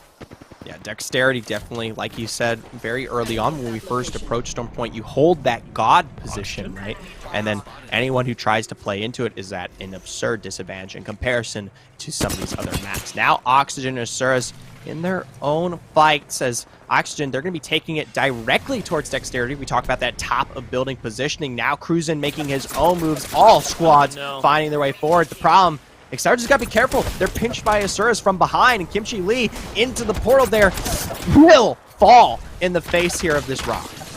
Just a little bit too quick on the draw, it feels like, but more so split than anything. Excedrin end up losing out in a big way, and now at least they've got a knockdown shield to play, but the Arc Stars are going to make that increasingly more difficult, especially because the knockdown is not all that powerful. 4 squads remain, and Oxygen should be one of them, coexisting with Dexterity. These 2 squads likely going to be battling it out in the end, with Oxygen the ones forced to run out into the open. But Excedrin for right now are holding down the fort in a totally unexpected fashion. The fact that they are still alive after losing Lee at this point is crazy to me.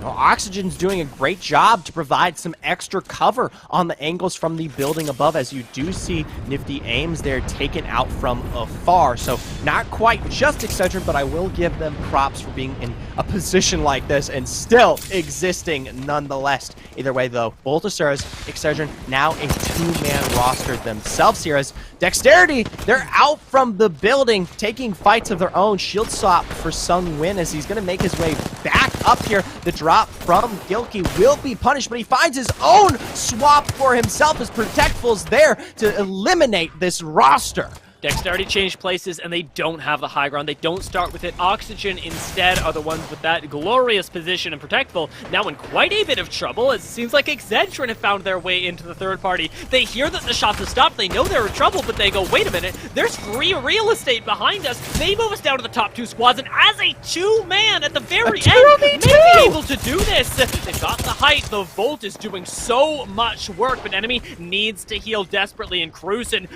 may be able to clutch it out once again. The wingman not quite connecting, but he's got shield swaps on the inside. Ooh, Cruisin sitting here on the door waiting for Man to make his way forward. They're taken to flesh. Now OBTV, though, to pick up the win as Asuras, against all odds, a position against the zone, find the win. I thought it was gonna happen. I was straight up like he's about to 1v2 again. We saw it before, but Cruisin still did pretty darn well. And Excedrin as a whole had some really nice moves in the end game to make what looked like a deadly position a pretty good one. Yeah, finding, against all odds, that second place finish there. Granted, a very interesting end for both Dexterity and Oxygen in the face of that one. That last 3v3, definitely something to look into for any of these squads in those moments, as it was definitely the strike against the rock there that kind of ignited the flame that burned us into our last fights. It was scary to watch, and I like that we got Asuras with a time to sort of shine, as the roster hadn't gotten a victory just yet today. But ever increasingly, we're getting these brawls in the end game, and that's what Storm Point's all about. It's this chaos, and I'm really enjoying it. I want to hear what the desk thinks of it, though. So Yeso and Kaisa, let's hear your opinions after the break.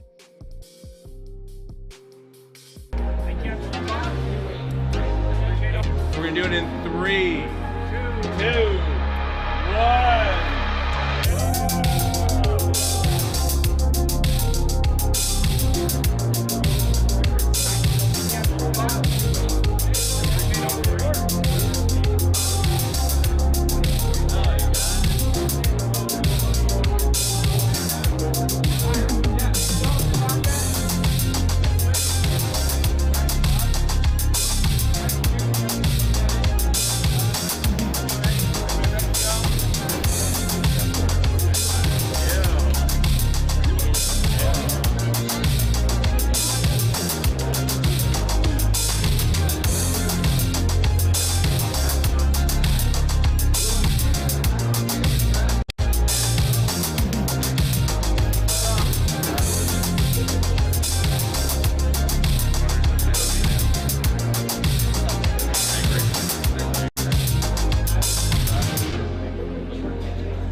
Asurus with 7 kills takes the dub on Game 5.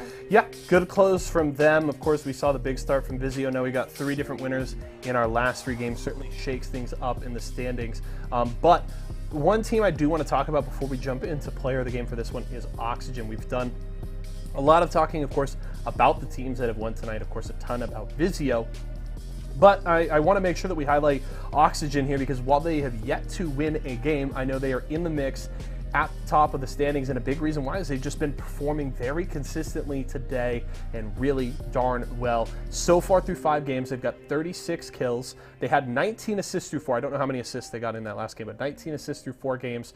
And they're averaging just short of 3,000 damage a game, so they're really consistent. And they've been in the top 5 in 4 of the 5 games so far. So they have been challenging in these late games very consistently. They've yet to come out on top with a win.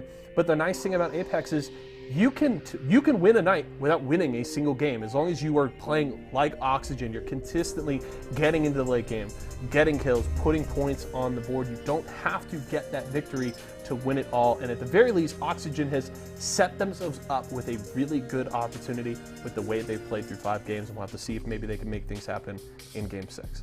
Hopefully they can get a win. Yeso definitely had their eye on Oxygen, saying like, hey, wait, Oxygen's doing really good. We need to point that out and give them credit where credit's due. We love to see that consistent performance, consistently doing well across games. I feel like just really showcases their skill and that they know what they're doing. Yeah, they definitely know what they're doing. And I'm curious who, in fact, though, got player of the game here for game number 5. Who do we got here? We have OBHOTV with 5 kills, 1 assist, and 1,993 damage on Valk. Yeah, that's just a really solid game there, right south of 2,000 damage. That's pretty consistent for a top fragger in a game that you win. Those are the kind of numbers you're looking for, 5 kills and an assist. Really nice on top of that. I also want to mention, you and I were talking about it a little bit off air. Of course, there's a bunch of legends on the roster that we basically see not at all in competitive play, but I do love over the last month or so we've seen quite a bit of diversity in terms of compositions. Of course, we're coming out of the era of Valk Caustic Gibby that was the meta pretty much across the board, but now we see a lot of teams mixing it up. We're seeing the Ashe come out, the Loba, of course people are exploiting the Bangalore due to her smoke bug right now, but it's at least very refreshing to see that teams are mixing it up with compositions and very specifically trying to find combinations that work for the way that they play. I love what teams do when they figure out these interesting metas, but it does get a little stale when every team is basically running the same composition. So, keep it up. I like it. And Series E is known for really kind of like pushing the envelope and pushing the edge of, what the meta can do and maybe even finding new metas that it has done in the past. So we'll see if maybe in the future there's going to be some new comps that come out of Series E. Yeah, it's definitely possible, and I'm excited for Game 6. I'm curious. Do you have your proverbial money on somebody in this final game? Is it Oxygen? Is it Vizio? Maybe it's Asura's carrying the momentum from this win? I think I've got my eyes on Team Nerf. I feel like I've noticed some cool plays from Team Nerf, and I feel like they've almost won a few cool trades, but didn't quite make it. So we'll see if maybe they win one this time. They're right on the fringe. I definitely got my eyes on Oxygen. I'm interesting enough not betting on them to win Game 6, but I actually think they may win it all tonight, regardless. Wow, we'll see what happens with Game 6. We're gonna throw to a commercial break and come right back with the last game of the night.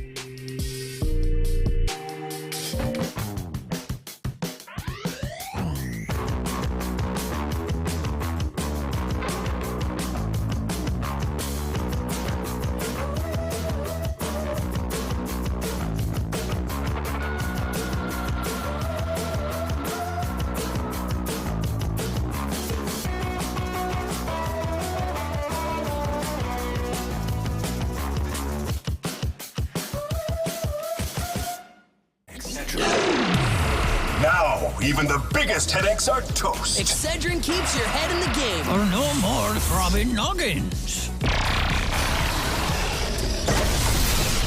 Excedrin, game over for headaches. Excedrin. I'm fading. One bad headache can crash your entire game. Excedrin relieves headaches fast. Excedrin, game over for headaches. It's fruit fresh refreshing, refreshingly sweet. But without sugar, 0 calorie treat. Now all our top fresh flavored splash. It's fruit freshin'.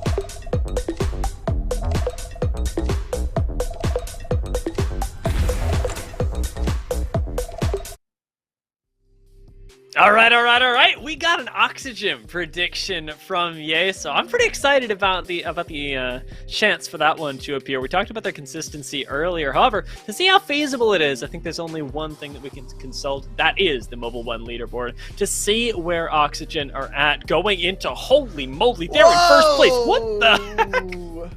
All right. Out of nowhere, Oxygen, who have been struggling, petering around that third place position, now above the rest here. You do realize they had to assume a full 19 points to put themselves, and then also see the faltering of Vizio there to take that one.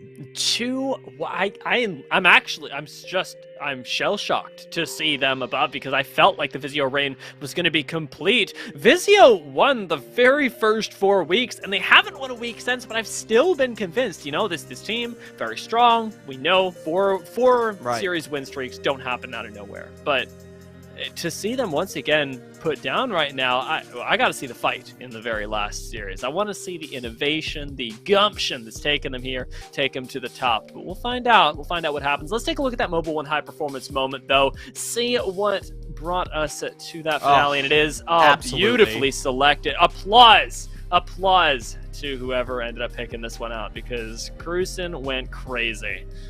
And it misses the previous kind of selection where he does defend against not just that, but the team before they drop as well. And this moment, all of it combined makes for such an intense moment for Excedrin, because we didn't really bring it up there on the leaderboard, but these guys are sitting in 4th place. This is some of the best Excedrin gameplay that we have seen in recent weeks, right? And a lot of that can be attributed to moments like this, where you have these standout, just micro outplays from the likes of Cruisen or Kimchi Lee and Enemy. We've seen it twice already, and Cruisen has been the difference between Excedrin losing it all and getting 3 points and continuing in the game. That's how crazy this guy has been. And, well, as we drop in towards our 6th game, we'll see if we can continue to be that crazy. I believe, judging from the flight path, that we will have the more northerly squads having a little bit more difficult of a time. However,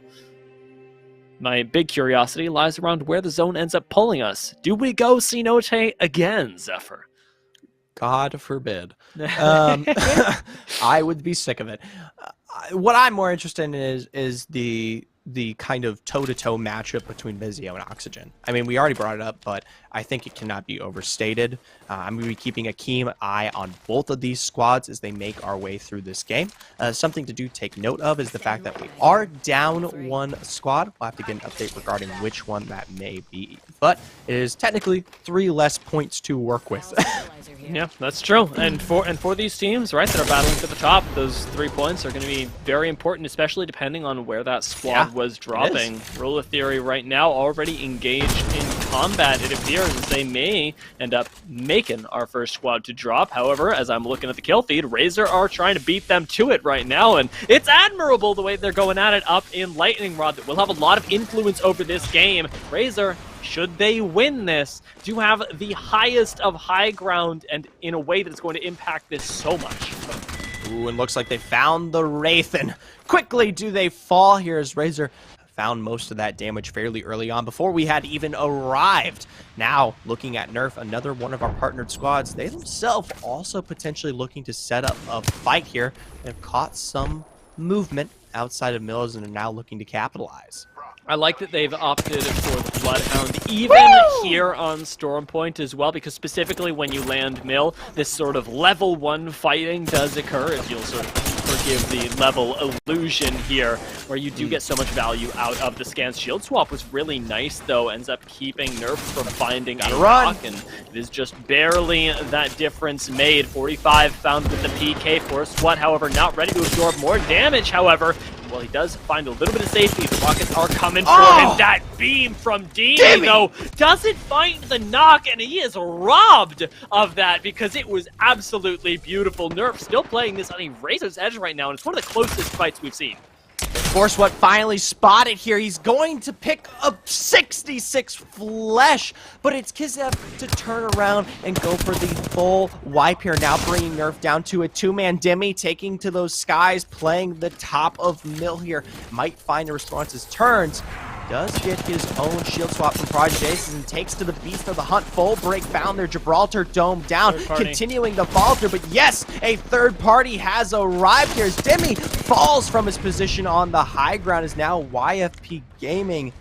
They're taking the full force of this one. As quickly as it starts, it's over. Run. As soon as the third party arrives, you're done. And that is the curse, of course. It always will be of Apex Legends, no matter what map we're on. YFP, though, definitely the beneficiaries and do collect a lot of kills, a lot of loot, more importantly, because remember, this is Mill we're talking about. The landing place of Esports Arena in Pro League, of Sentinels in Pro League. Both these squads fighting it out for one of the places with the best loot on Stormpoint, and now YFP gets all of it.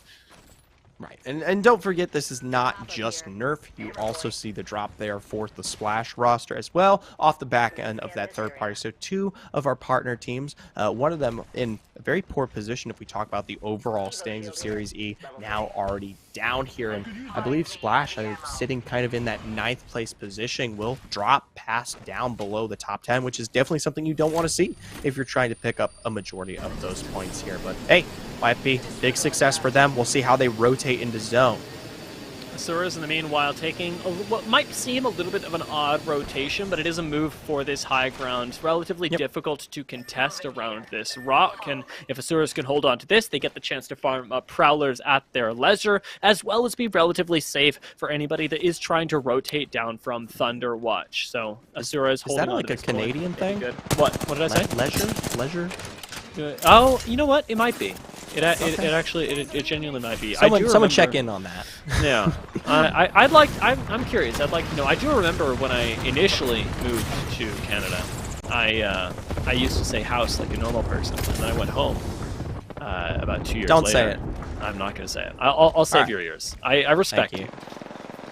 We'll see what's about happening here on the top end as Intel make their way forward to take this next fight, as Fearless from behind, unable to find the shots he wants due to the dome coming down there a second's notice, and Intel pressured back several times over before the start of their fights there. We saw that Rolling Thunder before Canadian Discourse here, and even still, haven't quite found the beams that they want. Nice. Finally there, it's Fearless with the 301. Capital from the side, he's got to be careful. He's got pinched from both ends. How is this man not down yet? I mean, you've got to drop at this point. Surely, there's so many people around you, but the respect being paid to Intel is immense, and Capra is somehow able to heal up, somehow able to survive as Farmer Lucas takes the brunt of the attack, now getting knocked almost instantly by Dexterity, but Intel managed to survive. They're the ones that come out on top. They take out Dexterity, who are otherwise looking really good.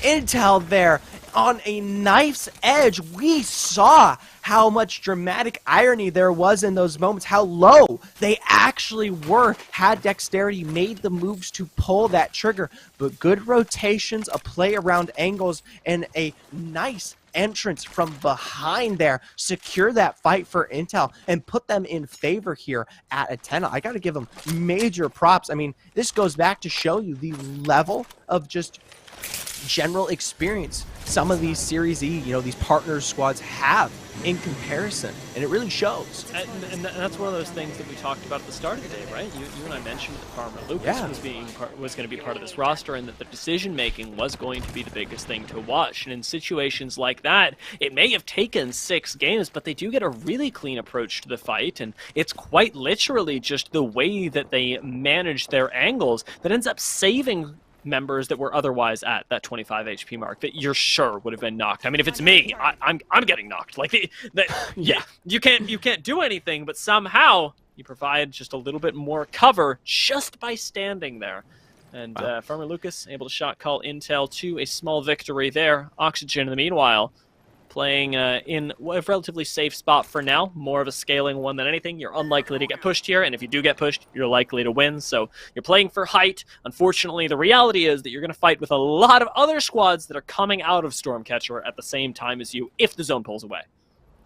The craziest thing about it is we've seen plenty of fights and excursions here, 7 squads down, and none of them have really touched on Oxygen, Vizio, or Steamrollers, the 3 squads who are in prime position to finish out the night strong, right? And I can only attribute that to the slow of pacing, right? They want to make sure that they're going for the full positions available rather than trying to really eke out these last members of KP that they need, given that there is a massive kind of 20-point gap between those who sit in the top 3 versus Excedrin and 4th, who's at 38.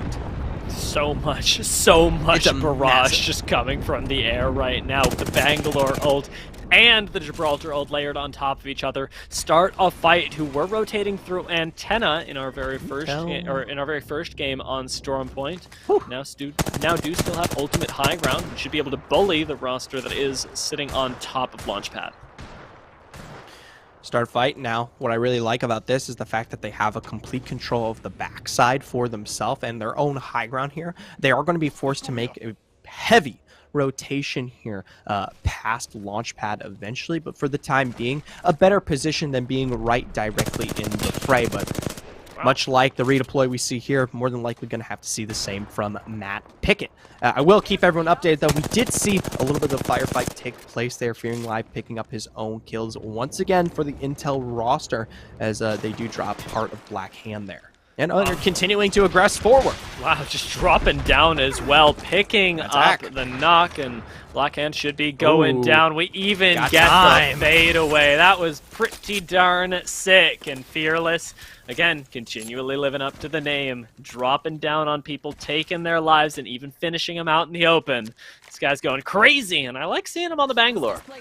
Oh, absolutely. I think the Bangalore has provided a lot of opportunity for some of these teams to take advantage of that chaos that we talk about, that sight lines that are so berserk in the face of this one. And I can only be sure that that's more than likely. I think that's Starfight, but the flight path didn't look exactly the straightest from that position, so this might be a completely different squad. We'll have to check back in a moment as, from behind, Black Hand caught with their hand in the cookie jar here. Fearless, the rest of the Intel roster, they want to make sure that they snuff this one out before the roaches breed. That is a terrifying metaphor, but one that I am sure does accurately reflect their mentality. With the ultimate to follow, this is a really good move. They're just trying to track him. If you're not covered from above, they know exactly where you are, and you are so dead. This is rude. This is dirty. This is in your face here. Straight on top, taking advantage of the rock exposure. They're unable to really make that one work as they're kicked down here, but they didn't land on both sides. They didn't land on both sides. They didn't land both sides? They're running. They know what happened now, but he's so far away. I think they caught a glimpse of him right at the end, and Fearless need to keep running him down. They have to be careful, though, because they could run into Asuras as well. Run into another fight entirely up off in the north. Steamrollers going at it with a reload on the Mastiff. No crack going to come through just yet. Carnage Cowboy resets for a moment and comes back to pick up a few more kills.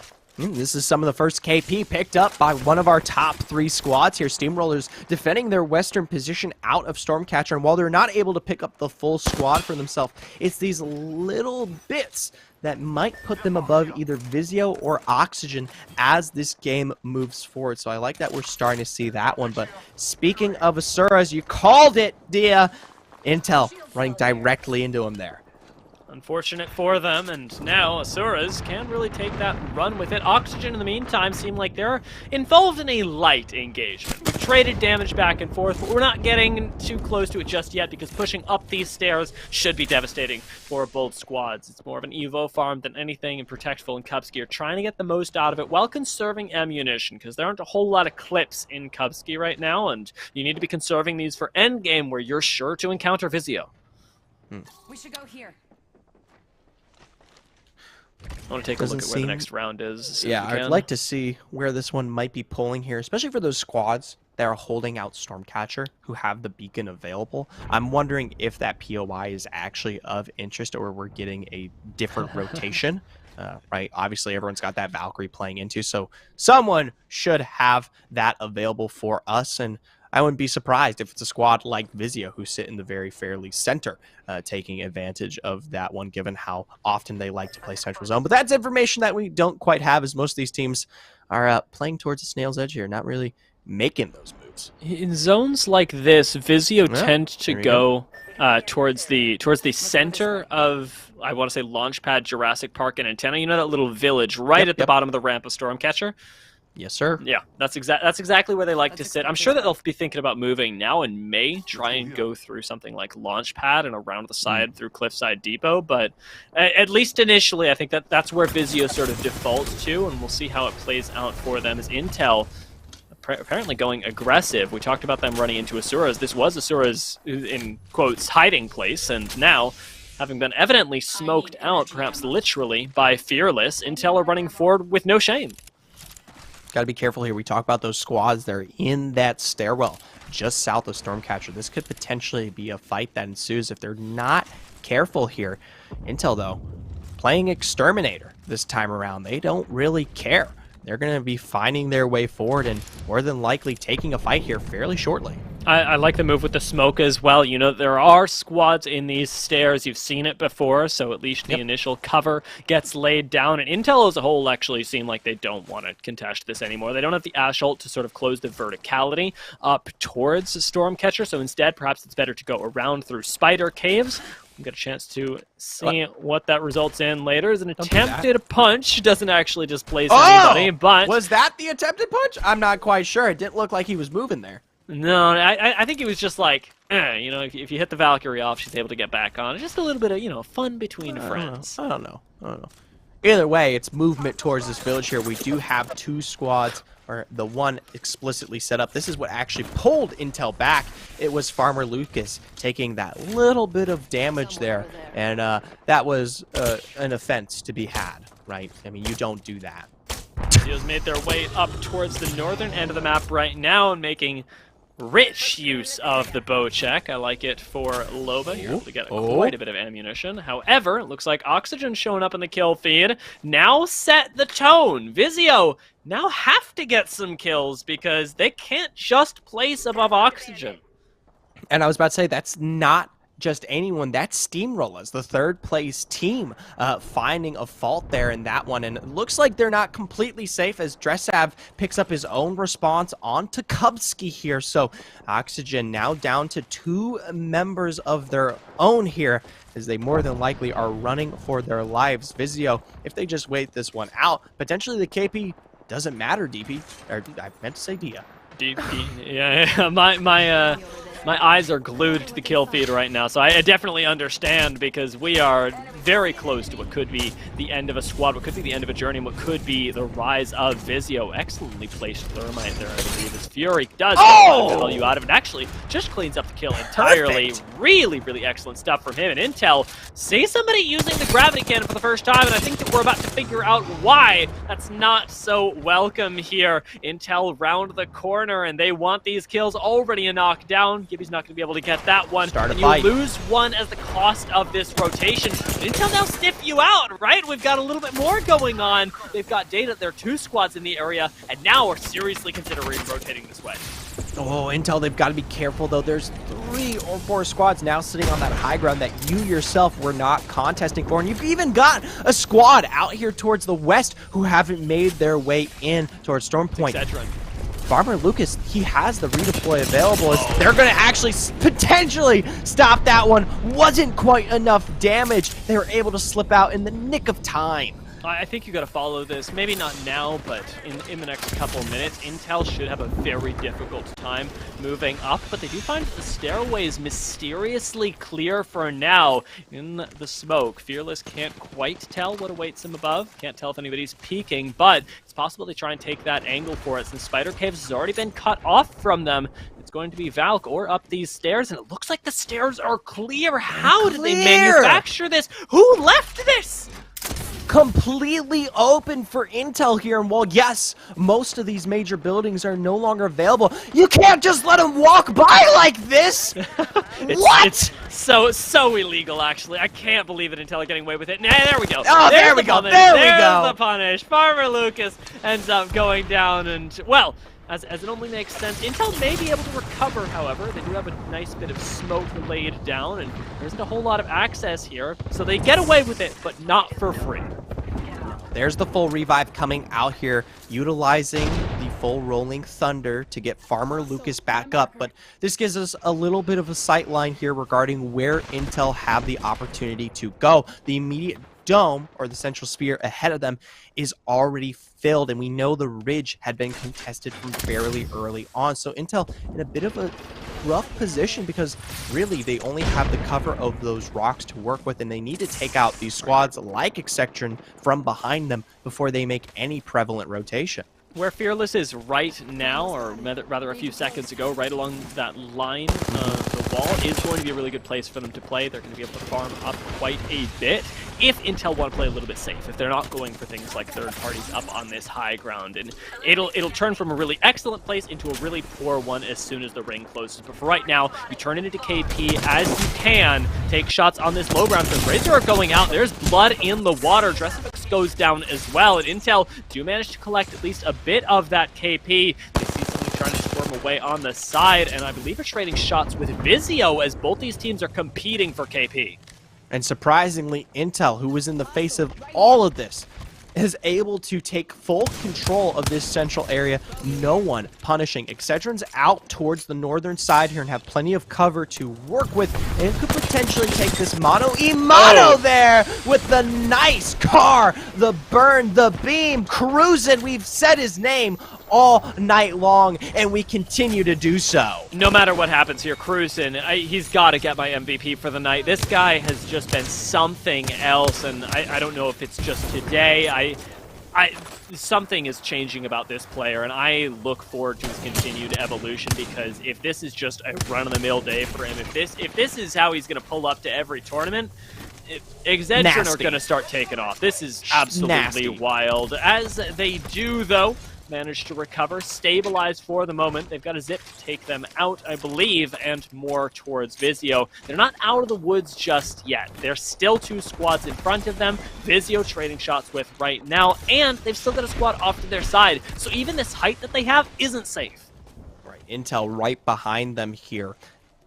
We saw them contest for that center position, and now as the zone closes in, you talked about it, it's not really a good position, right? And so you're forced to make heavy rotations like this. Excedrin, this might be the winning move or the end of their journey here, as they're going to be fighting directly face-to-face against squads like Vizio, who've been on the other side of this ridge for quite some time here. And no surprise, it's Vizio, they're the ones who hold this zone completely, and surprisingly, or to no surprise, I should say, Fury's back with the Kraber. Yeah, this is something that only Fury can really do. Gets the 47 flesh, and Intel are getting knocked as well. This is not good for them, but Vizio have a lot to be proud of. Arcstar not going to connect, as using a little bulb of the plant for safety. Fury seems good for now. Does take a beam from the side, though, and it's largely because Excedrin have taken the top of Bubble Building. They're now in an excellent spot, a lot like we saw Nerf in the very first game on Starboy. Got to be careful here. Fury still being peppered from the side, that being Excedrin, who successfully were able to make that redeploy work. We'll have to check back in on them later, but more surprisingly, Intel, they were able to get the third back up in the face of that knock. That support provided from the side from teams like Excedrin was enough to defend, and now, surprisingly, it's Intel who makes their own moves forward there. Oh, he got stuck. Surely Fury is going to go down right now. We take so much damage, and there it is. Climb it over the wall. It's Intel coming back for revenge. They may have gotten knocked earlier, but they are not done, and Phony is left with nothing to do but run for his life, try and survive in this bubble building. It isn't enough, though, and Intel take them out. Oxygen and Vizio now both gone entirely, and it is up to the wind, up to the gods who ended up coming out on top of that one. We'll have to take a look at our Mobile One leaderboard, but for now, 4 squads remain here in our final game of Stormpoint, and Intel roll a theory here. Excedrin, one more, all potentially looking to find their own victory. But the majority of these squads all stacked in the concurrent position that you see roll a theory at, which makes me question how successful it may be once they're all forced to make their way outside of this dome. Very similar to, like you said, what we saw out of Nerf in our last game, but I think they've all decided Intel's they've got to go. Yeah, there's just so much open space right here. It makes the game nearly impossible to play for Intel. Excedrin up on the top, though. They're the ones that are some of the most comfortable, and I'm looking forward to seeing how this plays out for them. They've even got that extra bit of cover with the mobile respawn beacon, and Cruisen in this end game can pop off in a big way. May just be the redemption that they needed from last game, where Excedrin, again, almost managed to clinch it. Ooh, Philippine down there again takes some hefty damages. This defensive bombardment is punishing Excedrin. Cruisen, Lee now down with no shield here. They're going to be forced to drop directly into the face of Philippine, but Intel are underneath the building here. Enemy to fall. Lee now on the rocks, hiding behind his teammate's shield. How long can he last as he pushed back into the zone? They might not know, but a defensive bombardment from Waka might do the job here. Team Philippine, they might actually be able to do this, desperately trying to finish off the kills. They're going to. How in the very end do Team Philippine show us that they came here to play? Team Philippine! We talk about the start of Stormpoint here tonight. They held position on the rock outside, and Vizio, Nerf, they came a-knocking and took that one away. Well, I'll tell you what, they had that one. They've got revenge on their sightlines, and they pulled it off in Game 6, and excellently so. That was really nice to see at the very end. The combination of Gibraltar and Horizon ult as well is literally something that's been theorized since Horizon came out. We very rarely get to see it, but it was just beautiful there. Chef's kiss, like you said, Zephyr. I do wonder. I mean, I was looking at that last game and I said, absolutely, Cruisen MVP for me today. Still. But there was a lot of good arguments, very strong arguments in this end game for big players, and Intel being able to crawl their way from what looked like an impossible position is honorable in its own right. And here's what the highlights were from our hosts, however, as Kaisa and Yeso will break it all down for you after the break.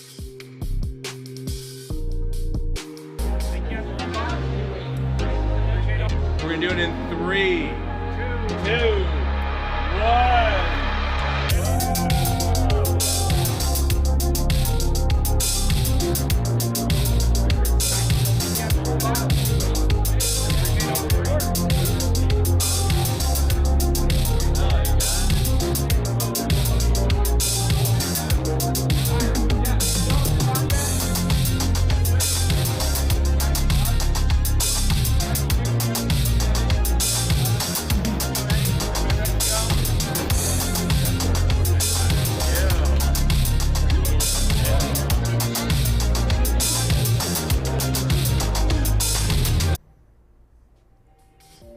Philippine wins Game 6 in the last game of our Series E day today. Yeah, good finish there on Stormpoint. Interesting that we started with the back-to-back wins from Vizio and then got 4 different winners after that. Right. And I'm very curious to see how things shake out on the Mobile One leaderboard. I don't think my prediction is going to prove true because we were watching the kill feed and I saw With about 9 squads left, Dave, I think it was Davis Wave got killed, and I was like, is Oxygen out? And I went out and checked, and they still had a player alive, but the race was so close. Vizio got there very late into the game and had some good kills, so I think Vizio did it. I'm not sure. We'll see how the leaderboard shakes out, but I think they have a good shot, and I think my prediction is pretty bunk at this point. So, I'm fine with being wrong. It's okay. I'm wrong all the time. I'm used to it, so it is what it is. It was a good try. I mean, Oxygen had a lot of points. I shot my shot. You shot your shot. Let's check out who the player of the game is. So we've got Fearless as the player of the game with 6 kills, 2 assists, and about 2,200 damage. Yeah, Fearless here has been really a standout player since joining Team Intel.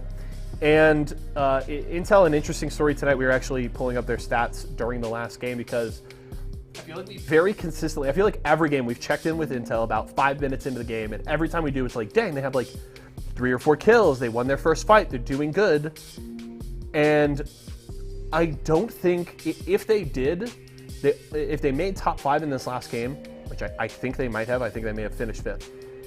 That is the only top 5 finish they've had tonight. They had 22 kills through the first 5 games, which is not exceptional, but that's solid for 5 games, and they had 28 points, and I'm just like, imagine if they got to just 2 top 5s.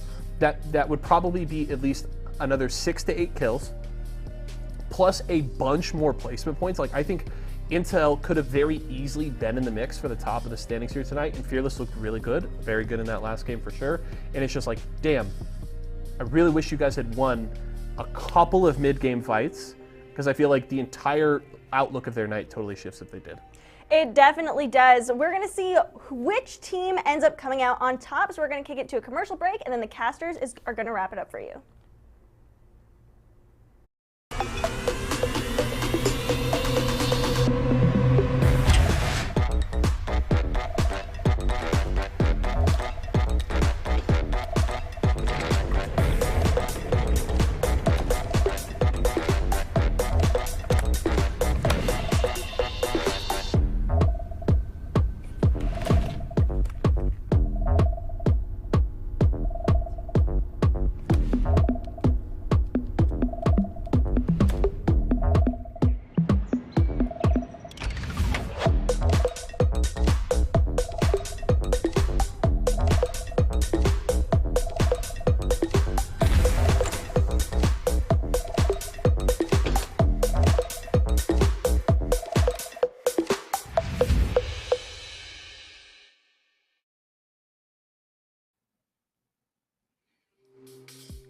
Welcome back, ladies and gents. It is time, or rather, it's almost time to figure out who is at the top, as it is one of our closest days so far. What a big day it was, Zephyr. We got to see so much creativity from all these teams. Absolutely. I think adaptability was a word that was brought up fairly early on by Yeso and Kaiza on the desk, and it's something that we got the opportunity to see not only on Stormpoint being something that is new to a lot of these players, but also on World's Edge, a lot of the meta changing, being a lot more aggressive here. But all those points aside, the Mobile One leaderboard brings much more apparent interest. We gotta check this one out. Was it Oxygen or was it Vizio? Oh my god. Oh my god, by the 1 point. By the singular point. Remember when Yeso on the desk said, oh, I thought they were all dead, but I checked and they had 1 alive? That one, those placement points, literally the difference. Literally a single placement point. The difference between Oxygen and Vizio. I mean, we talked about it during the game. We were like, they're picking up KP. I mean, the 1 or 2 that they're here to work with could potentially put them in the position. And oh my gosh, rest assured, Yeso's plenty of happy there on the desk. I mean, yeah, this was crazy because Vizio actually were in a great position as well. They could have potentially taken the game from the high ground, but the single knock onto Scissors really emphasizes how fast-paced and how quick Apex Legends goes. The margin for error is very thin in these end games, and Oxygen ended up coming out on top by the skin of their teeth. Let's take a look at that Mobile One high-performance moment, though, see how this end game likely shaped up, because the end game was extremely high performance, and Excedrin starting off on top had a rough go of it. Yeah, a fantastic move here. What I liked is we didn't really get to see it take place, but Intel, their rotation underneath the dome here, and this is what actually punishes Excedrin once they are forced to drop down here. But obviously, can't talk about Game 6 with talking about Philippines. Their fantastic moves here towards the end to pull off the wombo of combos as everyone threw their attention to the wayside. Yeah, this was really nice for them. And Look the at whole this. Ryzen ultimate, Boom. the stack, it's just, it all comes together, and you can even see them going, wait, did we get everyone? Is nobody behind these knockdown shields? They almost can't believe it. Team Philippine worked really hard for this win, and it definitely came through in the end there. I loved seeing it, and honestly, loved seeing so much of what we had today. You talked about that adaptability. We got to see some crazy stuff from all these teams. Experimentation was rife with a Pathfinder being whipped out by Excedrin. We didn't talk about it, but it worked out. It provided some rotations necessary to put Excedrin in the position to potentially win that game. They weren't able to pull that one off in the end, but you know who was? Oxygen. Big congratulations to them finding success in this open night. Like you said earlier, by the skin of their teeth, a 1-point difference. This will go down in the history books here at Series Z as the closest night of open we potentially have ever had. It really is, and well, with Oxygen winning it, it's only worth saying that if you liked Oxygen's performance today, you're gonna love tomorrow, because Oxygen, much like Roller Theory, much like Vizio, have been in Pro League, are pro teams, and are gonna bring all that thunder into tomorrow with our partnered squads going up against professional level teams, against those tier 1 orgs that you know and love. So, if you're not done with Apex Legends, don't worry, we aren't done either. However, for today, we are going to take a little bit of a breather, and I'd encourage you to tune back in for tomorrow's Pro Nights. Congratulations to Oxygen, and back over to Yeso to hear what he has to say to round out the day. Woo! Congratulations, Oxygen! I'm just gonna, a little pat on the back there. I was feeling a little down, but I was right the entire time, so let's go. And perfect timing that, not only did we take that opportunity to highlight how well Oxygen was playing through those first 4 games, and the kind of kills and stuff they were getting on the table, consistently getting into the top 5, but also we talked about how you don't have to win any games, right? You don't have to win games to be successful and to be at the top of the standings. If you are consistently getting into top 5, putting points up on the board through all these games, you can do it. And Oxygen just does it right there. And I don't know, I'm trying to think back. It's possible we've seen it before, but I can't remember off the top of my head a night where we've seen a team not win a single game and win the entire night. I don't think I've seen that before. I've seen games where we've seen 6 different teams win all 6 games, but I don't know that I've seen a team win no games and win it all, and especially when you see a team win 2. Right. Like Vizio did. So, I'm just feeling really good right now. My prediction came true. I did it. Let's go me. I guess Oxygen can get some credit. Yeah, they can get a little bit of credit. I love how gracefully you accepted the L before you were so I know, it's okay. Not all my predictions maybe I just gracefully did the L so I could brag further when I won. Maybe I knew the entire time, and now I just look like such a good dude. I do want to ask you, though, of course. Yes. Enough of me. Congratulations to Oxygen. We highlighted them for exactly that reason. They've been really good tonight. They were incredibly consistent. There's a reason they won, because they were always threats in these games, doing a lot of good work, and didn't need that 12 placement points in a single game to get the job done. It was a close margin. Vizio coming up in second there by just a single point, but well done to Oxygen. I do want to ask you, though, Kaisa, your first full night here, on Series E Apex Legends. How are you feeling? How'd you enjoy tonight? I'm feeling great. I felt like this was super fun. It was super great to follow all the games and be a part of the whole day here with Series E. Also, just so crazy that Oxygen won the whole thing, because the game is Apex Legends, but ultimately you have to win the whole tournament or the whole day of games. So it's about the strategy of placements and kills, and not just each individual game, but the game as a whole. It was really fun, and again, congratulations to Oxygen, well played to them. And as Dia and Zephyr mentioned, I got an RT Zephyr with a dab. Congratulations to them. I am looking forward to give them all the dabs. There we go, on the close-up cam. I'll give you a quick little one there. But yeah, I'm looking forward to tomorrow night. Tomorrow night's going to be really exciting. Of course, all the pro teams coming out to compete with our partner squads. Things are going to get really interesting there tomorrow. We'll see if Vizio can bring that same game to the table tomorrow night, and I'm certainly excited for it. We'll have you back. We'll be talking more Apex. It's going to be a good time. It's going to be a great time. So Pro Night is tomorrow at 4 p.m. and then also on Thursday we have Guilty Gear Strive at 4 p.m. as well. And then Yeso and I are both going to be here for the Friday recap show again at 4 p.m. all throughout the rest of the week. I'm looking forward to it. Kaisa, thanks so much for coming to hang out. Close the show. So much. Wrap it up. This is you're the host. Take it away. Thanks so much for joining us for Week 11 Open Night of Apex Legends in Series E. Thank you so much for joining, and we'll catch you on the next show. Let the 301 home, bets of bullets off your chest to the armor falling off. Oh god, all those gas making you cough. Feeling caustic when I drop, leave your body in a pile, let it rot. Shield cells got a lot, what you move, you about, what you fade like a thought. Skull town where I bang, what your life, what your drain. Never getting off the train, never drop another game, yeah. Ooh, let the 301 home, bets of bullets off your chest to the armor falling off. Oh god, all this gas making you cough. Feeling caustic when I drop, leave your body in a pile, let it rot. Shield cells got a lot, what you move, you about, what you fade like a thought. Skull town where I bang, what your life, what your drain. Never getting off the train, never drop another game, yeah.